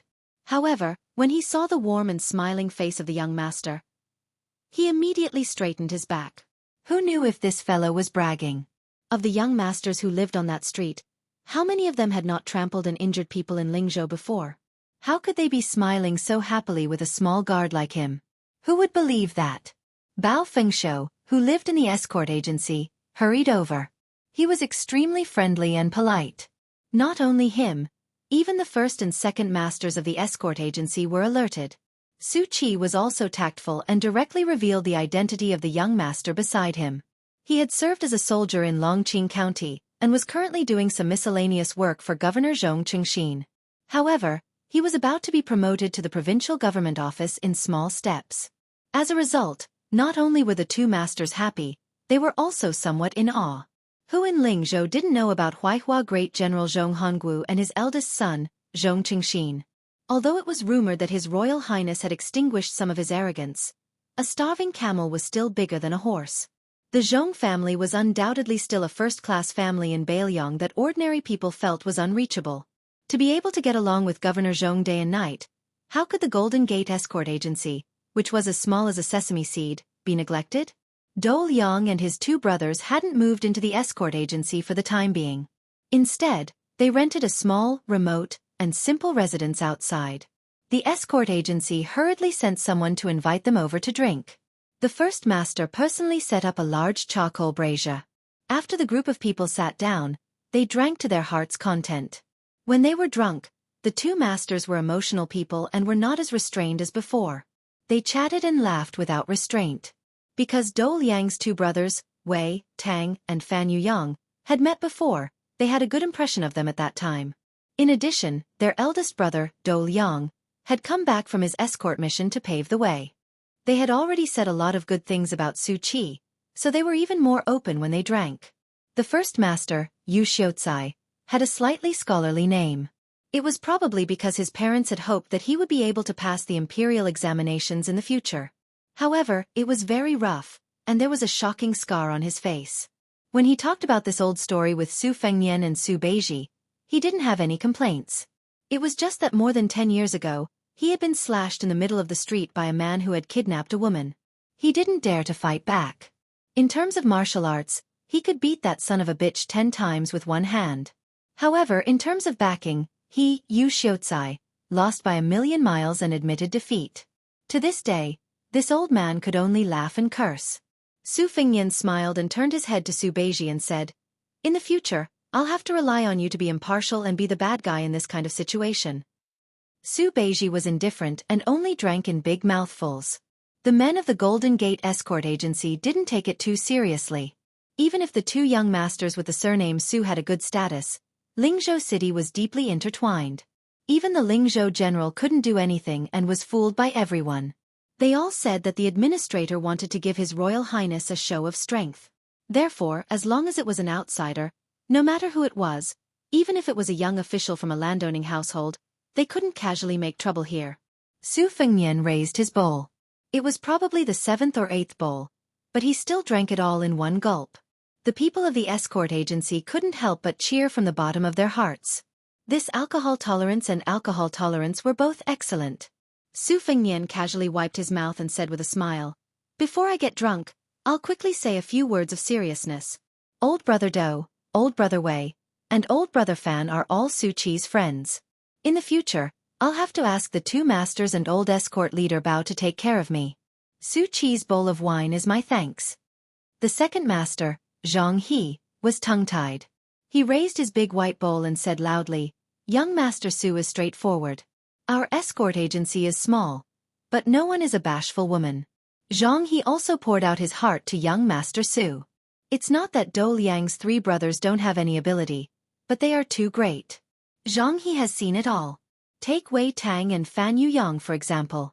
In fact, not to mention becoming an escort like Dou Liang, even becoming an escort leader is a matter of course. But in our small place, the rules are the same as other places. It's just that there's no way around it. Everyone has to endure it bit by bit, from a daughter-in-law to a mother-in-law. Otherwise, other people won't be convinced and will have resentment in their hearts. I, Zhang He, don't dare to say anything like I'll let my 3 brothers become escort leaders tomorrow. I can only apologize to Dou Liang's 3 brothers. First Master, shall we all drink this bowl of wine in our hands? Yu Xiucai raised his bowl and laughed. Everyone is a good man. Let's drink and leave. Cheers. In the end, Su Beiji was also a drunken mess. He was already leaning on Su Fengnian's shoulder. The rough men of the Golden Gate Escort Agency were all over the place. Yu Xiucai hugged the wine jug and mumbled in his drunken stupor. He was vaguely talking about how he hadn't been able to kill a few northern barbarians in his life. The number 1 steward of the general's estate, Sun Fulu, appeared at the door, sweating profusely. Before he left, His Royal Highness had told him to come to this small escort agency. Su Fengnian, the only one still sober, had no choice but to carry the unconscious Su Beiji on his back and bid farewell to the escorts who were cleaning up the mess with a smile. After walking out of the door, Sun Fulu said in a low voice, "Young master, for some reason, the administrator kidnapped a man and brought him to the estate in the middle of the night. What kind of trouble is this?" Su Fengnian made a sound of acknowledgement. The extremely drunk Su Beiji was blindly tossing and turning. He slapped His Royal Highness's head with one hand and casually smeared His Royal Highness's face with the other. Sun Fulu was so shocked by this scene that the corner of his mouth twitched. This Su Beiji, who had wandered from Beimang to Arbaliang, if he couldn't become the administrator of Baliang in the future, he, Sun Fulu, would directly change his name to Sun Tzu. Su Fengnian slowly walked towards the carriage with Su Juzi on his back. It was difficult to walk. Chapter 933. Li Gongda was placed in the corridor outside the study by Sun Fulu. Su Hun was tied up and heavily injured. His clothes were stained with blood. Beside him was one of Li Gongda's trusted retainers who stared at Su Hun. This person was a true master and his cultivation was naturally not bad. He was as famous as the Liantong gang leader in the Lingzhou Jianghu. However, one enjoyed wealth in the administrator's manor while the other had his entire family wiped out in one night. One could see that being a guard dog was much more comfortable than being a stray dog with no one to rely on. Li Gongda looked calm. He closed his eyes and focused. His two fists in his sleeves loosened and clenched. At the end of the corridor was Hong Shuwen, who was from the White Horse Righteous faction. He was like a poisonous snake waiting for an opportunity to strike. When Hong Shuwen stood up, Li Gongda suddenly opened his eyes. When he saw His Royal Highness carrying Su Beiji back, the scene was too different from what he had imagined. He was stunned. Li Gongda was someone who had been through a lot in the officialdom. He immediately calmed himself down and let his retainer leave first. This time, the old man didn't act like an elder. He solemnly shook his sleeves and knelt on the ground. He said in a deep voice, "Li Gongda came to apologize to His Royal Highness. I hope Your Highness can save Li Hanlin on account of our 20 years of friendship." Li Gongda couldn't see Su Fengnian's expression. His Royal Highness probably handed the drunk Su Beiji to Hong Shuwen and then quickly walked over. He held the administrator's arms and tried to help him up. However, Li Gongda tried his best to kneel down. He heard His Royal Highness ask anxiously, "Uncle Li, why are you doing this? How can Fengnian bear the responsibility? So what if he is Hanlin? Uncle Li, get up and talk." Li Gongda said with a faint sobbing tone, "Your Highness, if you don't agree to save my son, Hanlin, even if Li Gongda dies kneeling here, I will not get up." Su Fengnian, who reeked of alcohol, said angrily, "I don't have to save anyone but Hanlin. How can I let Hanlin fall into danger?" "Uncle Li, why do you have to be so pretentious? Could it be that as the dignified Taoist administrator of Bailiang, you have done something to betray the Su family?" Li Gongda raised his head and said with tears running down his face, "Your Highness, Li Gongda has been loyal to Bailiang for 20 years. Heaven can be my witness. The general's cultivation of the Li family is as good as giving us a new lease on life. Li Gongda admits that he can't deny the crime of corruption. He is absolutely loyal to Bailiang and the Su family." Su Fengnian squatted in front of the administrator, who had lost his composure, and said softly, "In this case, Uncle Li should get up and talk. First, tell me who the kidnapped person is and why Hanlin wants me to save him. There are no outsiders here. You and I can speak frankly. If I can't do something, then I will beg Su Xiao. I don't believe that anyone in Bailiang can hurt Hanlin. Who can wrong the Li family?" Only then did Li Gongda stand up shakily, wiping away his tears with his sleeve. He pointed at Su Hun and said sternly, "This person's surname is Su and his given name is Su Hun. He is the trusted aide of that gold weaver Li Shifeng, and is also a secret agent of the Liang Imperial Court. A few years ago, he took his family out for a spring walk. Li Shifeng, that sly old fox, actually pretended to meet me and purposely mentioned that this person was a descendant of his distant relative. Tonight, this Su Hun actually snuck into the mansion and delivered a secret letter personally written by that green-eyed man, saying that as long as I, Li Gongda, am willing to betray Northern Liang, my position in the imperial court would only be higher than that old bastard Yan Jieshi. Furthermore, Zhao Go had already arranged for the Li family's escape route, so how could Li Gongda be so ungrateful? I immediately apprehended this thief, but my poor son Hanlin has already been transferred to the Northern Mang Southern Dynasty by a military order and is now being forcefully escorted eastwards along the northern border. I'm afraid that it won't be long before he enters the capital from Ji province.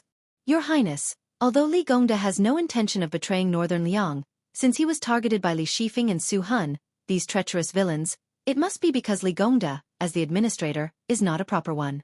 No matter how Your Highness and the great general deal with Li Gongda will not complain at all. However, Your Highness knows Hanlin's character very well." Su Fengnian let out a sigh as he replied with a smile, "Oh, I see. Uncle Li, don't worry too much. Come on, have a cup of tea in the study. Fengnian will send a message to Su Xiao, Chu Lushan and Huang Fucheng, the general of Yuzhou province. I promise to return a safe and sound Li Hanlin to Uncle Li." Li Gongda was about to nod and express his gratitude when he suddenly widened his eyes. His Royal Highness, who had always been smiling in front of him, directly pushed Su Hun, a gold nugget who might be able to dig out a lot of secrets from him. His 5 fingers formed a hook and directly tore off half of Su Hun's face. Then, as if he still found it too troublesome, he used the immortal's touch on the head. Poor Su Hun died on the spot without saying a word. Su Fengnian, whose hands were covered in blood, casually wiped them on his sleeves. Then, he carefully supported the administrator with one hand and pushed the door open with the other. The two of them stepped over the threshold together. Su Fengnian stopped and leaned back. He smiled at Su Yambing and said, "Uncle Su, please ask Hong Shuwen to quickly send out 3 secret letters. The last one is to be sent to Huang Fu Cheng. Tell him that I allow him to privately mobilize 2,000 light cavalry to intercept me. By the way, ask someone to send a pot of hot tea." Su Yambing nodded. Li Gongda said in a low voice, "Your Highness, Su Hun is clearly not an ordinary spy. Li Gongda tried to get information from him before. It seems that when Yan Jieshi escaped from Bailiang, he was also personally involved. With him in our hands, we don't have to worry about Li Shifeng and the Golden Weaving Bureau not giving in. It seems safer to kill him later." Su Fengnian shook his head and said with a smile, "Uncle Li, you underestimate how tight-lipped these men of sacrifice are. Besides, I don't care about Li Shifeng or the Weaving Bureau in my own territory of Bailiang. Even if there are spies from Zhao Go, as long as there is a reasonable reason, I can kill them as I want. I'm not their relative. Anyway, it's a life-and-death battle between two sides, so there's no need to care about family ties. When doing this kind of thing, it depends on who's ruthless." The Peregrine Falcon Eagle Guard fell into Zhao Go's hands outside of Bailiang and ended up in the same way. Otherwise, why would they be called men of sacrifice? They're not called men of sacrifice for nothing. Li Gongda listened to His Royal Highness' casual and indifferent words. When he sat down, he looked at the young man's unfashionable gray hair and did not say anything. Su Fengnian smiled and comforted him. "If Uncle Li thinks that Huang Fu Cheng and 2,000 elite cavalry are not enough, you can send another 200 crossbowmen and 1,000 cavalry." Li Gongda hurriedly agreed. Okay. Sigh, this foul situation is really making things difficult for your highness." Su Fengnian waved his hand and Su Yambing personally brought tea over. Su Fengnian then told him about the order to increase the number of men and horses to come out of seclusion. Su Fengnian sneered and said, "Li Shifeng is really amazing. He's been a coward in Bailiang for more than 10 years. If he wants to do something, he'll do it on a large scale. He's addicted to poaching people from the Su family. He's still not satisfied even after giving Master Zhao an in-law. Now, he's not even willing to let Uncle Li go. After tonight, I'll go meet this Golden Weaving Bureau." Chapter 934. Li Gongda sighed and looked at Su Fengnian. He said sincerely, "Your Highness, with that, although it wasn't Li Gongda's fault, I admit that my reputation has been ruined. I don't have the face or heart to be an official anymore. I hope that your Highness can allow Li Gongda to return to his hometown and be a farmer in Huangnam County." Actually, when your Highness came to Lingzhou, Li Gongda already had this thought. In the Great River, each new generation surpasses the previous one.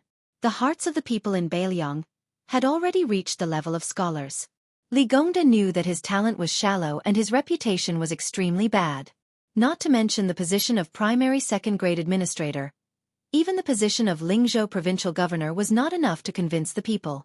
In the beginning, when your Highness became the general of Lingzhou, Li Gongda wanted to help your Highness for a year or two before retiring. That would fulfill his wish of being an official for 2 dynasties in Bailiang. It was for the public good, but there were also selfish motives.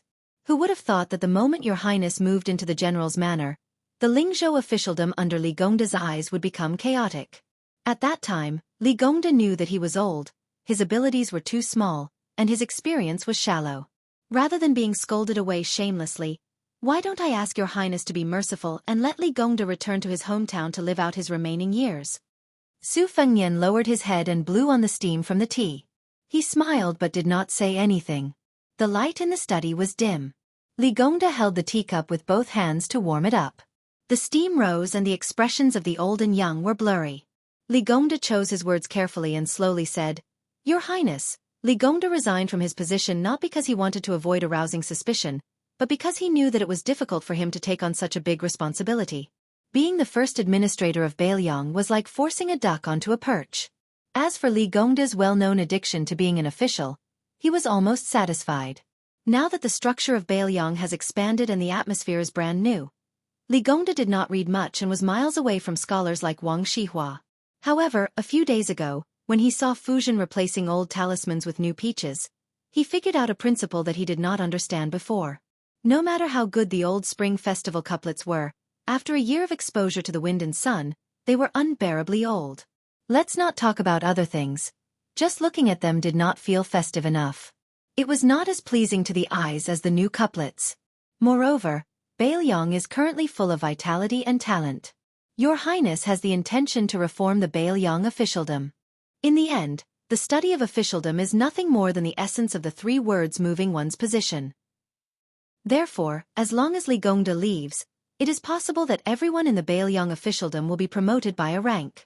At the very least, the scholars that Your Highness has chosen can all be moved up a rank. Su Fengnian interrupted, let's not talk about this first. Uncle Li is still young. It is too early to talk about retiring from his position and living leisurely in the forest. Li Gongda wanted to say something but stopped. Su Fengnian could not help laughing and said mischievously, I guess that Zhang Julu will at least give Uncle Li the title of Minister and Grand Secretary to the Imperial Court. Otherwise, he will be too petty. Li Gongda smiled and said, Li Gongda has not opened the secret letter, so I don't know the contents. Then the administrator placed the secret letter in his bosom on the table. Su Fengnian casually glanced at it and heard Li Gongda laugh heartily for the first time that night. If it were up to Li Gongda, he would look down on a minister with the same rank as the administrator and a grand secretary who can't make money out of thin air. It would be more appropriate to let Tantanon give up the position of Huan Wan to Li Gongda. Of course, if the grand secretary is willing to give up the position, Li Gongda won't mind kindly accepting it. If that is the case, Li Gongda can go back on his word once. Your Highness, please don't stop Li Gongda. Su Fengnian drank a mouthful of tea and laughed out loud. If the son of the Zhao family has such courage, I really won't stop Uncle Li. It would be nice if the news of an official trained by Baelyong became the Grand Secretary of the Imperial Court in the end. In the future, wouldn't countless scholars flood into Baelyong to become officials? Because Baelyong is a prosperous land, I would be happy to see them all work hard in Baelyong for 20 to 30 years and accumulate enough hard work. Then, they would run to the Imperial Court to politely accept them for their retirement. They would comfortably enjoy a high position for a decade or so. After they die, they would all be bestowed posthumous titles by the emperor. How good would that be? The Su family of Baelyong would benefit, and the Zhao family of the Imperial Court would gain fame. Everyone would be happy. Li Gongda smiled knowingly. Su Fengnian withdrew his smile and said, Uncle Li, you can continue to be the administrator with peace of mind. As for Hanlin, I promise to send you back to Lingzhou unscathed. Li Gongda still wanted to say something, but Su Fengnian closed the cup lid and placed it on the table. His expression was one that did not allow rejection. He said, Uncle Li, then it's settled. We'll talk about everything when Hanlin comes back. Li Gongda could only stand up and say goodbye. He silently left the study. Su Fengnian walked him to the door of the study. He sat back in his chair and closed his eyes. If this secret matter spread out, it would be enough to shake the entire court. He had planned the entire situation single-handedly. Su Weisheng and Wutongen were in charge of every detail. The golden silk weaver Li Shifeng had made a deal with Baelyong. His children and grandchildren were kept in the capital as hostages. If he wanted to leave Baelyong alive and not arouse the suspicion of the Imperial Court, or more accurately, the Emperor, he had to come up with a flawless plan. Thus, it was true that Li Shifeng was a loyal and responsible spy. It was also true that Zhang Julu wrote the 2 letters that Li Shifeng got from the Imperial Court. It was also true that Li Hanlin was sent to the southern court of Beimang. True and false, it was tangled and complicated. During this period of time, the interests intertwined. Everyone's actions, big and small, were enough to dazzle one's eyes. Baelyong could not afford to make a single mistake. Liyang could afford to lose, but Baelyong could not afford to lose. If they won, the Golden Silk Weaver would go from an organization of the Imperial Court to Baelyong's private property. Large amounts of spies hiding in Baelyong and around Baelyong would be tracked down. Many of the Liyang spies who had infiltrated the military at the border would also be uprooted. In this way, the mud in Baelyong could be cleaned up. When Su Fengnian became the general of Lingzhou, his ambition was not in the military affairs of Lingzhou. Instead, he wanted the Baelyong officialdom to be completely free of worries. Only then could those scholars be at ease and settle down. If Li Gongda resisted the temptation, then Su Fengnian had told him before that he would let this Uncle Li enjoy his official life. If he did not, then it would be the worst situation. Even with the Yen family's betrayal first, Su Fengnian still had no plans to destroy the Li family.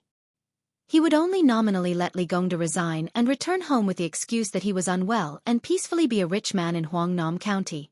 Just as the administrator had said tonight, once he retreated, the Bailiang officialdom would do its best to act according to His Royal Highness' wishes. Whatever Su Hun did, it was Li Shifeng's wishes. And Li Shifeng's guidance to Su Hun was Su Fengnian's intentions. As for crossbowman and marksmanship leader Li Hanlin, he had a large group of Bailiang's most elite Eagle Guard following him. There were also 6 Master Realm retainers from the Wang Manor mixed in.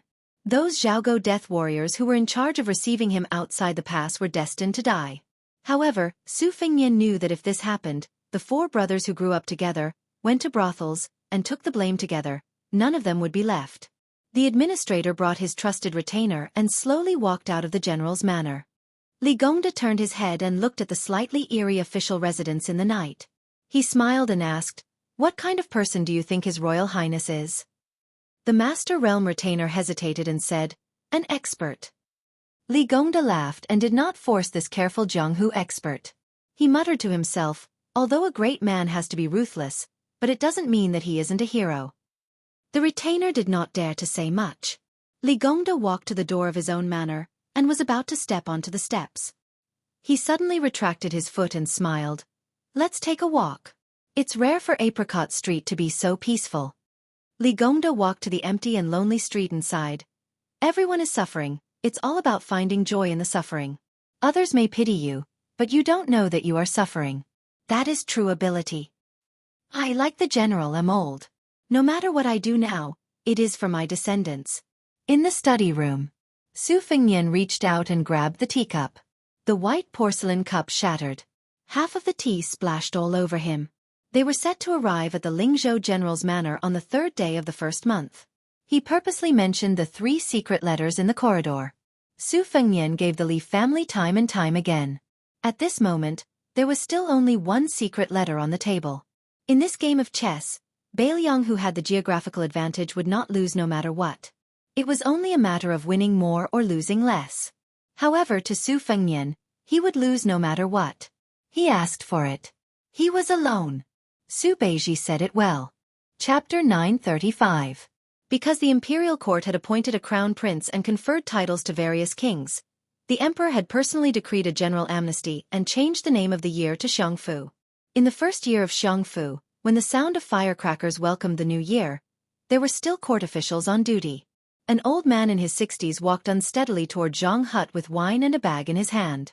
Along the way, he occasionally met him. Regardless of whether it was the Son of Heaven's personal attendants or the eunuchs who could wear bright red python robes, when they met this old man, without exception, they all took the initiative to stop and throw the rules and regulations of the palace to the back of their minds. They all exchanged a few pleasantries with a smiling face. If it were an ordinary person, once they were discovered, they would definitely be remembered by the head eunuch of the ceremony directorate, Han Diaoxi. Sooner or later, they would not be able to bear the consequences.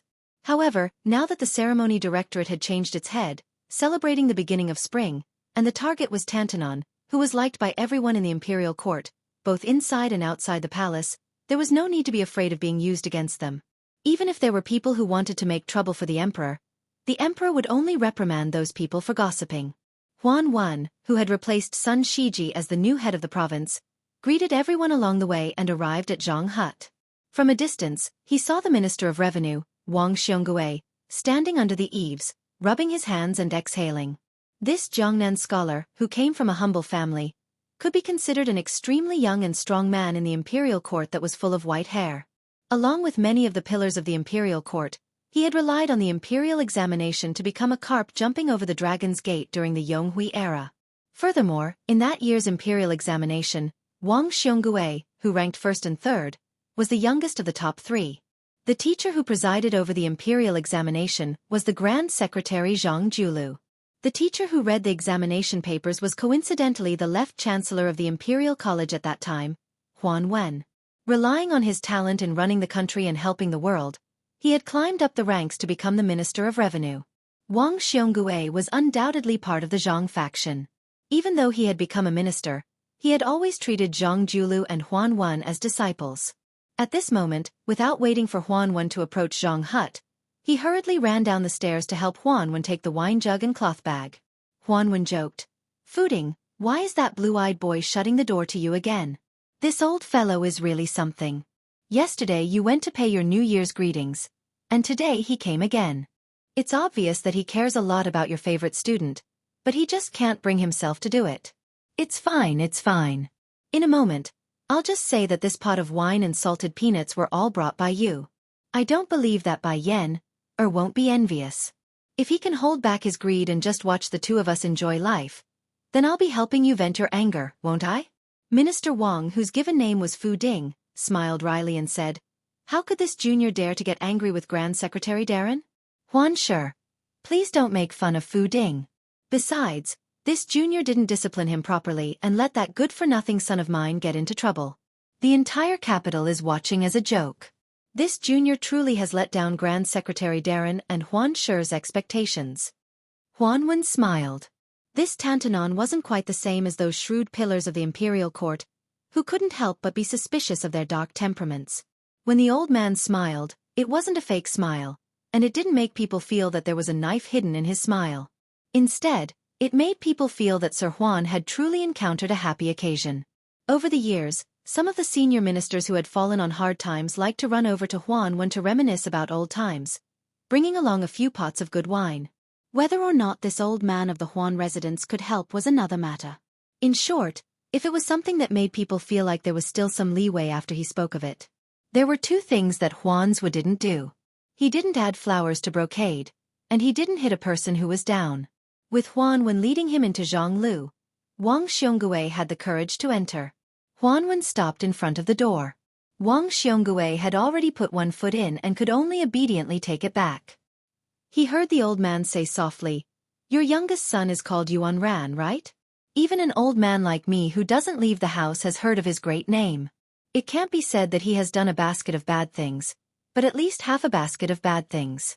Last autumn, he had a dispute with the heir of Bailiang at the Jojo embassy. He was praised to the heavens by his accomplices, saying that he was the #1 silk pants in the capital, and that he was the only one who dared to go against the heir. This originally wasn't much. Whether it was me or Bai Yen, we were all hot-blooded when we were young. Who didn't have a bit of vanity? It's just that your child is too bold now. He actually went to the Ministry of Personnel to bully Zhao Yuling's daughter. This daughter is even betrothed to Yin Maochuan's only son. Not only that, the son of the Ministry of Justice's Han Lin came out to say something fair and gave your son a beating. He even scolded his father for being a mere assistant minister in the Ministry of Justice. Fuding, if you count with your fingers in the 4 years of Yonghui, it was actually only the few of you who stood out together. Your relationship was generally not bad.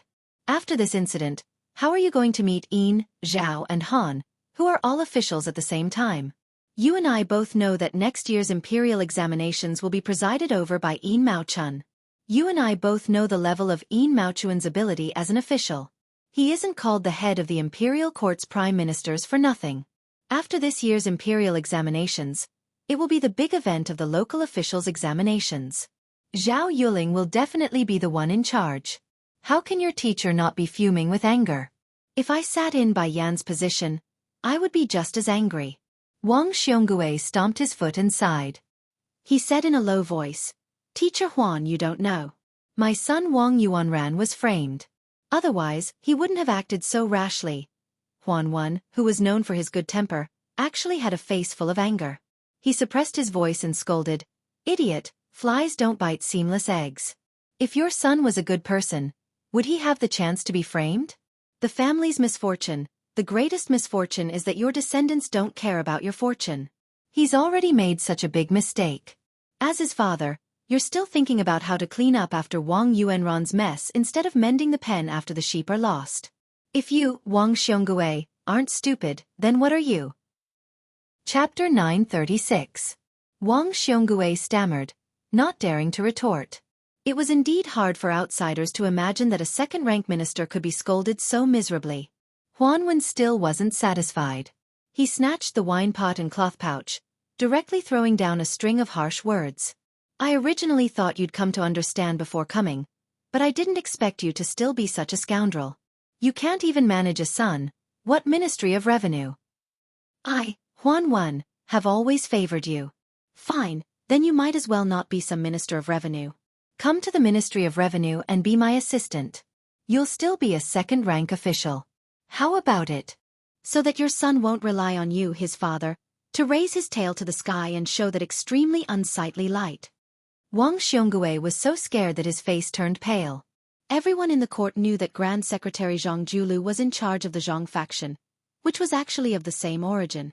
It was just that the banner was swapped with the character Zhang.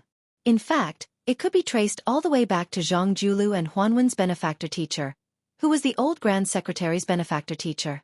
Wang Xiongui was undoubtedly the most popular candidate to take over Zhang Julu's position, both inside and outside the Zhang faction.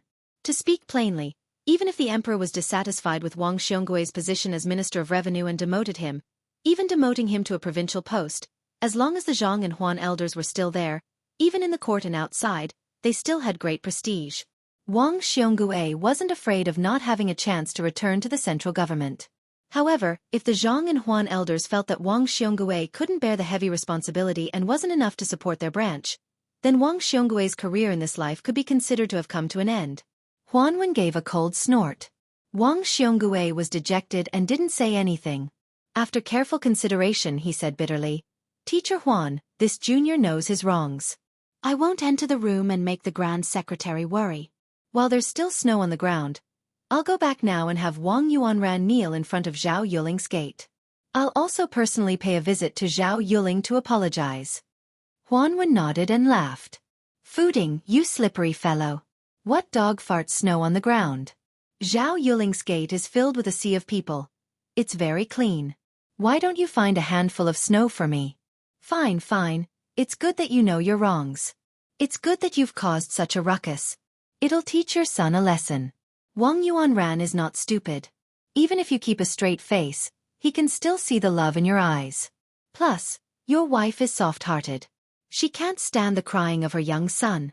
This time, she made him lose a layer of skin. Sooner or later, she will secretly compensate him more. Tell Wang Yuanran that if he dares to cause trouble again, I'll tell Yao Baifeng to throw him into the Imperial College for 3 to 5 years. The Minister of Revenue who had Tantanon personally intervened to help him deal with his family affairs had tears in his eyes. His lips trembled as he said, "Teacher Huan's kindness, this junior is unable to repay." Huanwen shook his head and sighed. "These small favors I've given you are nothing. The one inside is the one who really thinks highly of you." Fuding, you must not disappoint him. Wang Xiongui nodded heavily. Huanwen returned the wine jug and cloth pouch to him. "My trip into the palace this time was for you. There is a beginning and there is an end. Come, let's go in and meet our Grand Secretary." Entering Zhang Lu, the purple-bearded and blue-eyed Zhang Julu still did not give the Minister of Revenue any face. However, he reluctantly accepted the wine and peanuts. The civil officials of Zhang Lu who were buried in their books quietly raised their heads and smiled knowingly at the Minister of Revenue. Wang Xiongui did not stay long. He quickly bid farewell and left in a hurry. Zhang Julu and Huanwen came to the room that was specially used to receive outsiders. Huanwen was very familiar with Zhang Lu. He brought in his own utensils and began to leisurely boil wine. He said to himself, "The court says that you and I, one playing good cop and one playing bad cop, cooperate seamlessly. I didn't think so before, but now I can only pinch my nose and admit it. Tell me, Fuding is such an ambitious, capable, and intelligent official. He has already reached the high position of Minister of Revenue. The Ministry of Revenue is well organized, so why can't he manage his own residence well?" Zhang Julu calmly said, "What's so strange about this? Most people become officials to seek the good fortune of their descendants. Besides, don't look at how Wang Yuanran suddenly became a street rat in the capital. In fact, in front of his father, he is very clever and clever. The sons of officials are mostly like this. It's not that they are stupid, but that they are too smart. They have long been influenced by the ways of the officialdom to flatter and bully those below. I dare say that this is the first time Wang Xiongui knows that his youngest son is so muddle-headed. This is also why every year there are many officials who do not fall at the hands of their political opponents, but fall at the hands of their own children and grandchildren. It's not strange for father and son to be in court together, but it's rare for 3 generations to be in court together. Even if the positions of the three are not high and their ranks are not high, whether they are good or bad officials, at least they are truly intelligent officials. Huan, whose nose had been frozen to a brandy, smelled the aroma of the wine and asked with a smile. Then how many generations do you think there are in Bailiang? Zhang Julu calmly said. This question, you have to ask the mysterious Huang Sonjia. I don't know, and I don't want to know. What's done is done, and that's more important than anything else. As for how far you can see in the end, it depends on how far you can walk. Huanwen laughed heartily. Zhang Julu stretched out his hand. Huanwen said in surprise. You want to drink wine? Bai Yen, you want to get a concubine? Congratulations. Congratulations. Zhang Julu glanced at him unhappily. He poured himself a bowl of hot wine, drank a mouthful and said with a smile, I've thought about it. Huanwen nodded and said, Me too. As soon as the 2 letters were sent, I felt some regret. It seems that you and I have both been tricked. That kid, the younger generation will surpass us in time. Borrowing our hands, he began to deal with Bailiang. However, I am now quite curious. Did Golden Thread Weaver Li Shifeng also get deceived, or is he already in cahoots with Bailiang? Zhang Julu asked in return. Is there a difference?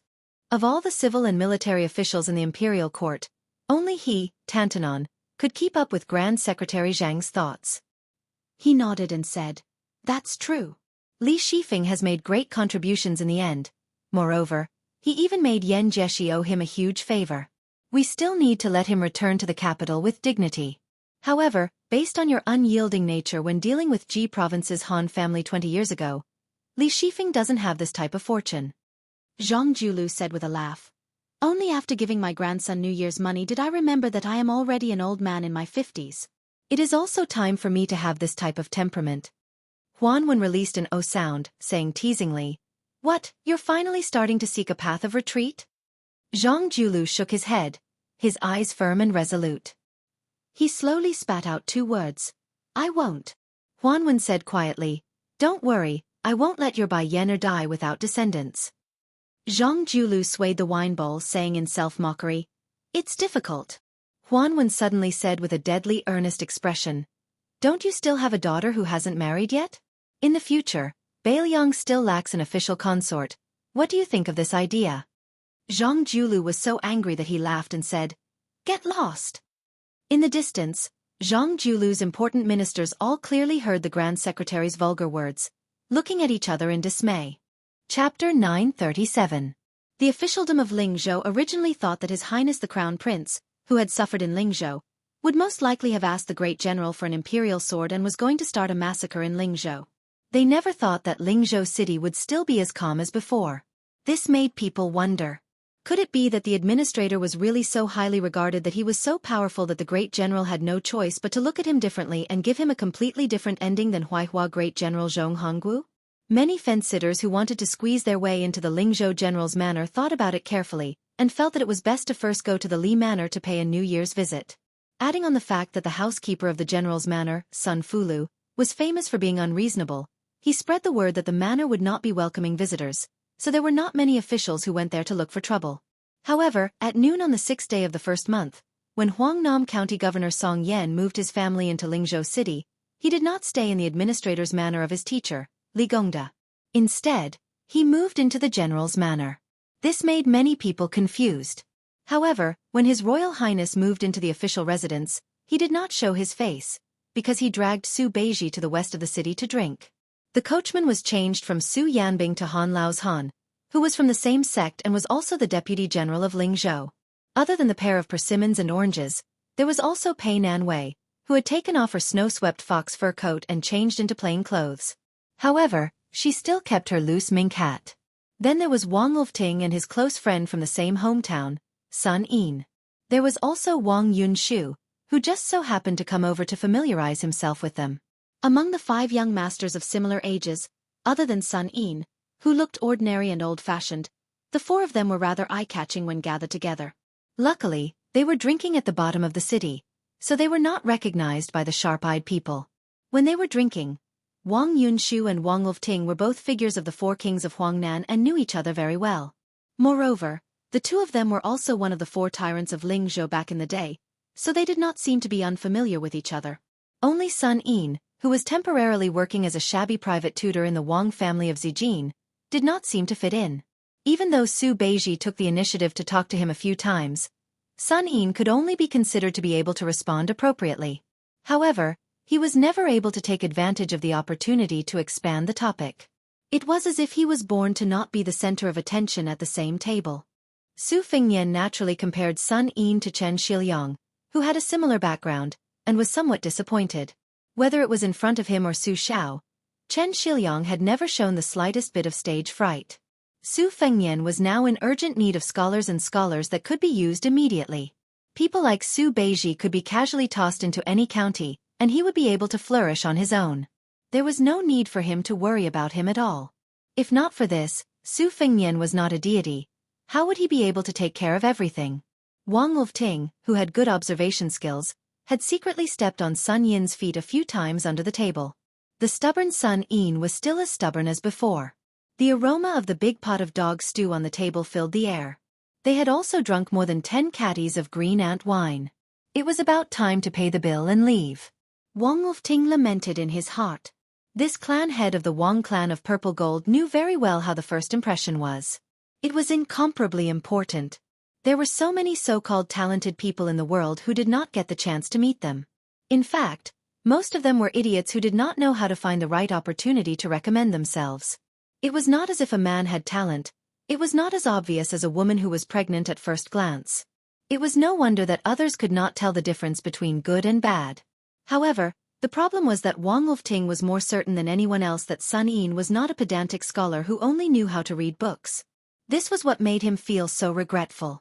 Although he, Wang Lufting, was the new favorite of His Royal Highness, he could not be so foolish as to tell His Royal Highness that Sun Yin's talent was extraordinary. It was His Royal Highness who could not recognize a fine steed, not His Royal Highness. If Wang Lufting was really so impetuous, he would not be able to sit firmly on the seat of the clan head of the Wang clan of Purple Gold. The seat was also stained with the blood of many of his clansmen. Don't judge Wang Lufting by his scholarly and elegant demeanor. With one hand, he lured the bandits into having evil thoughts at the sight of wealth. With the other, he used a large sum of money to hire the authorities to suppress the bandits.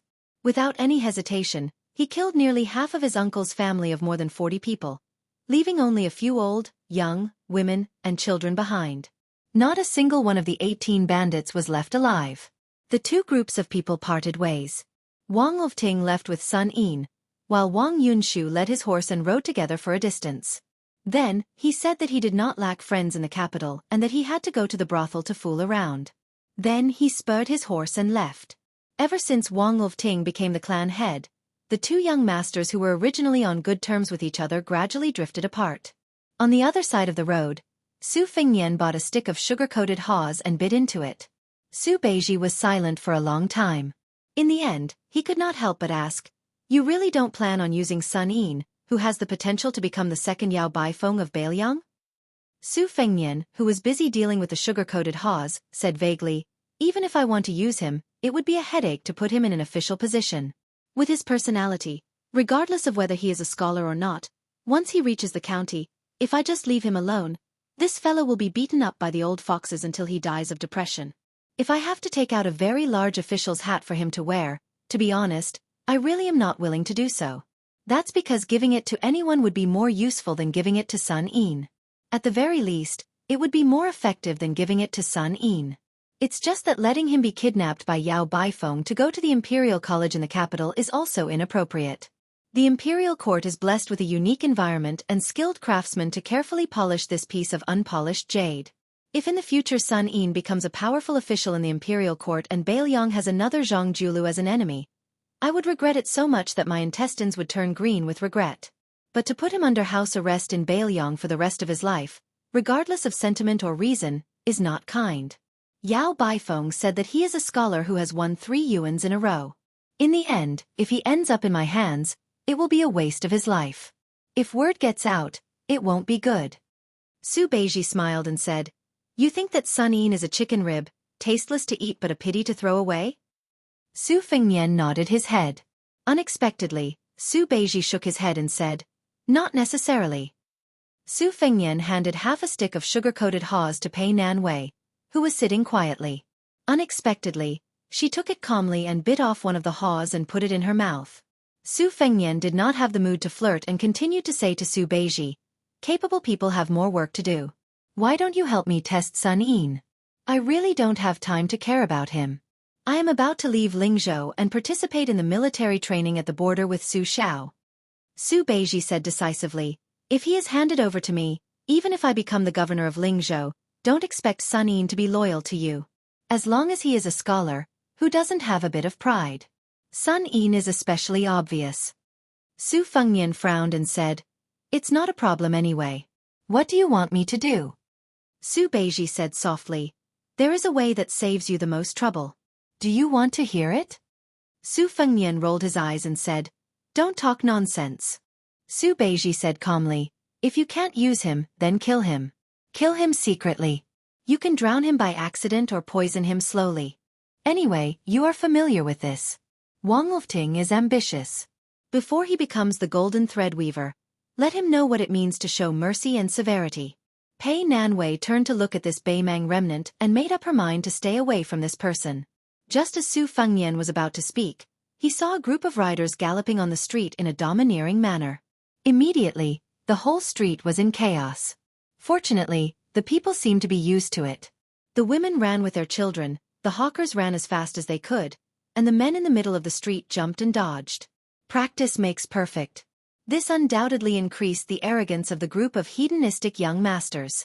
Most of the young masters were wearing fur coats and had knives and swords hanging on their necks. There was even a young woman with fiery eyes and a vicious aura that did not lose out to the group of hedonistic young masters.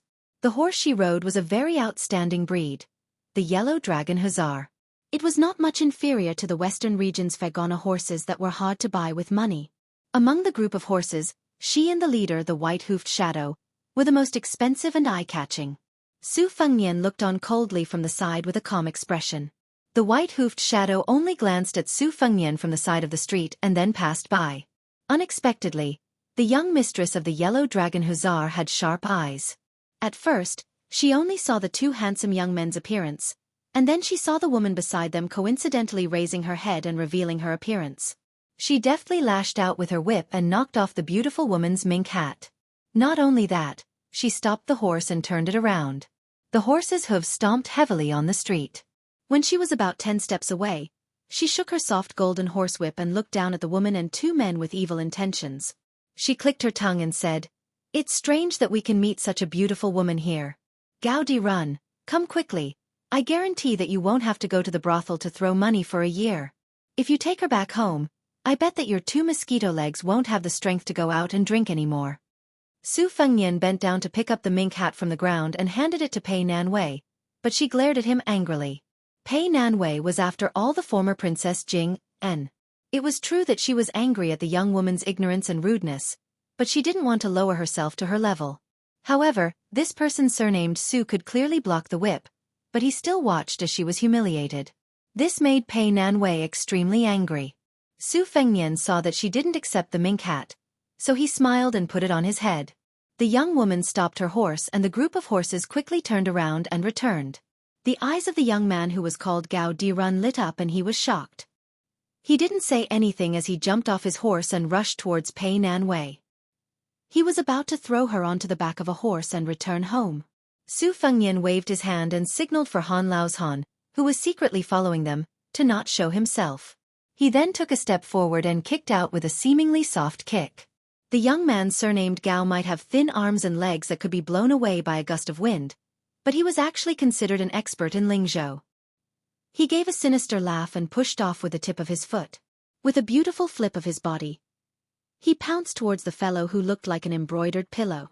Su Fengnian, who was teasing him, smiled and suddenly took a large step forward. The tall young man had just heard his companions shout for him to be careful when he was pushed in the chest by a palm. His entire body was thrown from one side of the street to the other. Unfortunately, he crashed into the hard wall between two shops and fell to the ground. It was unknown whether he was dead or alive. The main culprit, the woman, had a gloomy expression. She held onto the horsewhip with both hands and used all her strength to straighten it. Her eyes were vicious. Chapter 938. The young master that reminded the tall young master to be careful narrowed his eyes and touched the mane of the white-hoofed shadow he was riding. He said in a deep voice, "Committing murder on the street for no reason and disregarding the law. Do you not know how the word death is written?" Su Fengnian pulled on the edge of his mink hat with both hands. His body flashed and he slapped the white-hoofed shadow's head. The horse that was worth 300 taels of silver did not even have the time to cry out before it died on the spot. The horse's hooves bent and it fell to the ground, scaring the young master so much that he quickly jumped up and retreated a few dozen feet away. He did not even have the desire to test the opponent's strength. Su Beiji sighed. At this moment, not to mention you half-baked Yamen officials, even if the insufferably arrogant Yen Wenwan were to appear, she would also be beaten by His Highness the Heir Apparent, who was full of resentment and had nowhere to vent. Su Fengnian took a deep breath and suppressed his surging killing intent. He said expressionlessly, "Scram!" The noble woman riding the yellow dragon hussar was so angry that she laughed. "Not bad, you do have some mediocre skills. This is the first time I've heard that Lingzhou has such a courageous Jianghu person. I've learned something new." The young master whose beloved horse had died on the street threw a look at his companion and the horse galloped away. Su Fengnian glared at the woman on the horse and then continued forward with Su Beiji. Su Beiji asked with a smile, "Do you feel better?" Su Fengnian said helplessly, "What are you talking about?" Su Beiji no longer behaved atrociously on his wound. She turned around and saw that the other nobles had put away their swords and sabers and slowed down their horses. They followed behind her, unwilling to leave. Their faces were full of ruthlessness and amusement, as if they were ready to watch a big joke. Su Beiji gently shook his head. A group of soldiers in bright armor quickly ran over under the lead of the knight who reported the news. They had an imposing manner. Su Beiji sneered. These foppish sons of rich families were not stupid. They knew that to deal with those Jianghu masters who were skilled in martial arts, it was effective to borrow the power of the government to kill them. Moreover, there was no need to worry about the consequences. It saved them money and effort, so why not? Su Beiji saw that the owner of the white-hoofed shadow was riding on the same horse as his companion. Obviously, he was not satisfied with the arrangement. He waved his hand and whispered to the person beside him, who then rode away. Su Beiji smiled. It seemed like he was determined to eliminate the source of the problem. Then, he called for more people to come and encircle them, in case the three of them were cornered, and used their skills to escape. They should be a group of vicious and merciless sons of generals. They should be able to move a large number of local patrolling soldiers. Perhaps the power of patrolling the provincial capital was in the hands of one of their parents. Lingzhou was a good place for generals at the border to enjoy their retirement. There were many miscellaneous generals, military captains, and even more ruffians. Back then, the administrator was powerless to suppress the rebellion of the officials in Lingzhou. Part of the reason was because Sir Li did not do anything. More importantly, the administrator was a rare pure civil official in Bailiang. Even if he really wanted to discipline the Lingzhou military captains who held real power, he still had to spend a large amount of effort in relationships. The imbalance between civil and military in Bailiang had been going on for a long time. The scholars had died, and the internal and external conflicts had unknowingly increased the complexity of the situation in Bailiang. The group of soldiers who rushed over first were all eager to give it a try. They held the hilts of their knives and waited for the captain's orders.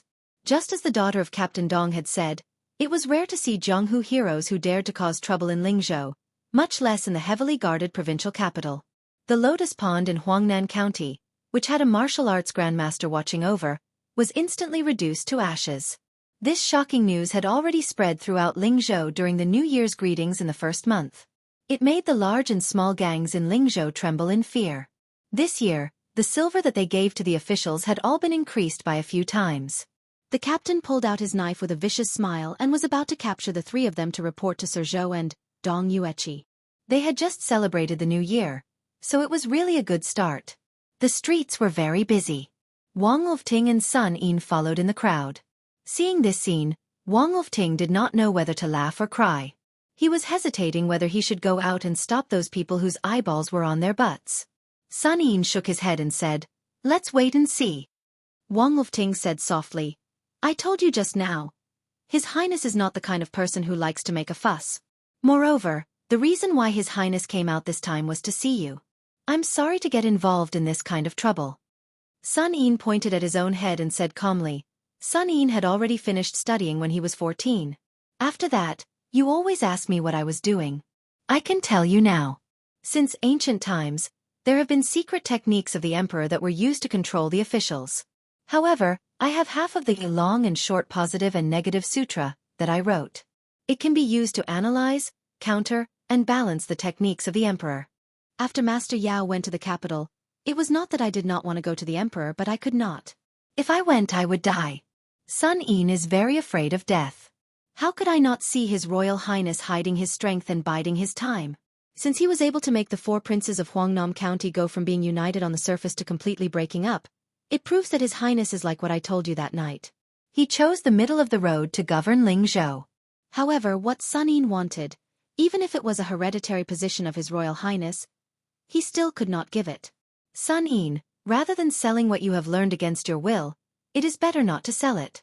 Wang Lofting said regretfully, can't you learn to compromise? Sun Een sneered, then what is the difference between you and Administrator Li Gongda? Wang Lofting hurriedly shut her mouth and obediently watched the commotion in the distance. She was afraid that this fellow beside her would say something disgraceful. Bailiang was poor. Perhaps it was because there were not many broken pots left. Those who were barefooted were never afraid of those who were wearing shoes. Since ancient times, the people were valiant. They were used to fighting. It was only after Su Zhao's arrival that they became more restrained. However, the competitive blood that flowed in their bones did not fade away. At this moment, there was a rare fight between a commoner and an official.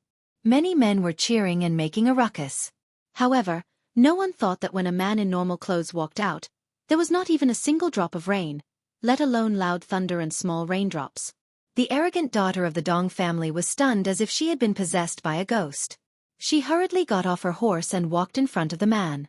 The people in the distance could not hear what was said. They could only see the man's cold expression. The daughter of the lieutenant of Yu Qi did not become angry out of embarrassment. She still stood there uneasily. Outsiders did not know the situation here, but the friends of the daughter of the Dong family were all scared out of their wits. They all rolled off their horses as if they were walking on thin ice. The squad leader quickly sheathed his sword and led the soldiers under him to kneel in front of him.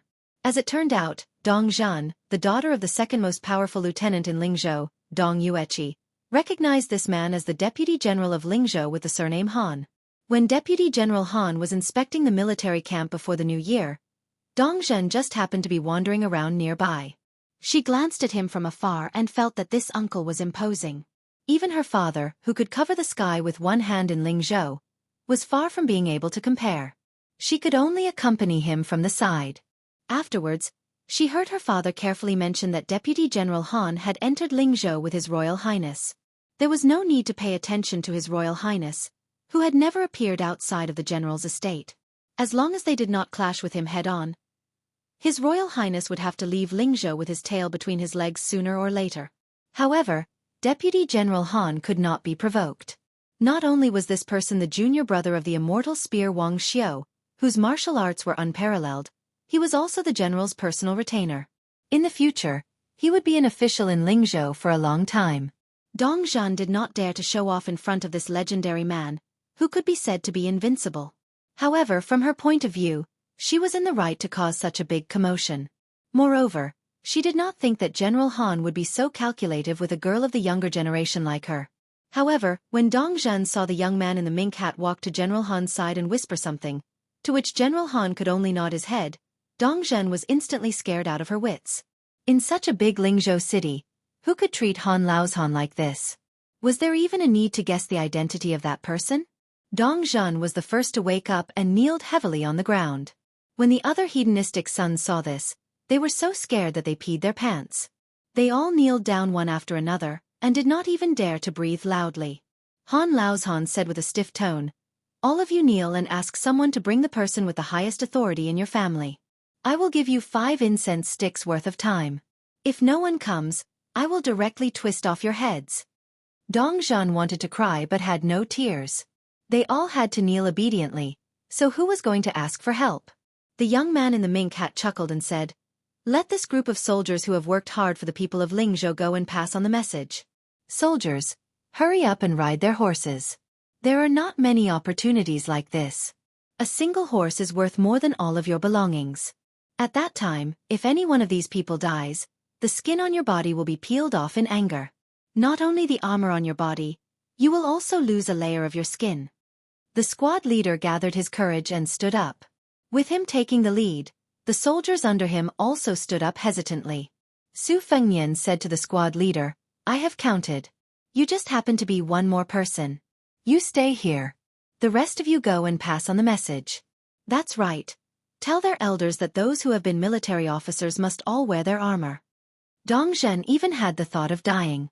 When she lowered her head, her eyes were filled with fear and resentment. Almost half an incense stick's worth of time had passed. In the distance, on the increasingly crowded street, the crowd only saw the young man in the mink hat who should have a great background. He took off the saber at the waist of the squad leader, and then quietly squatted down with the saber across his knees.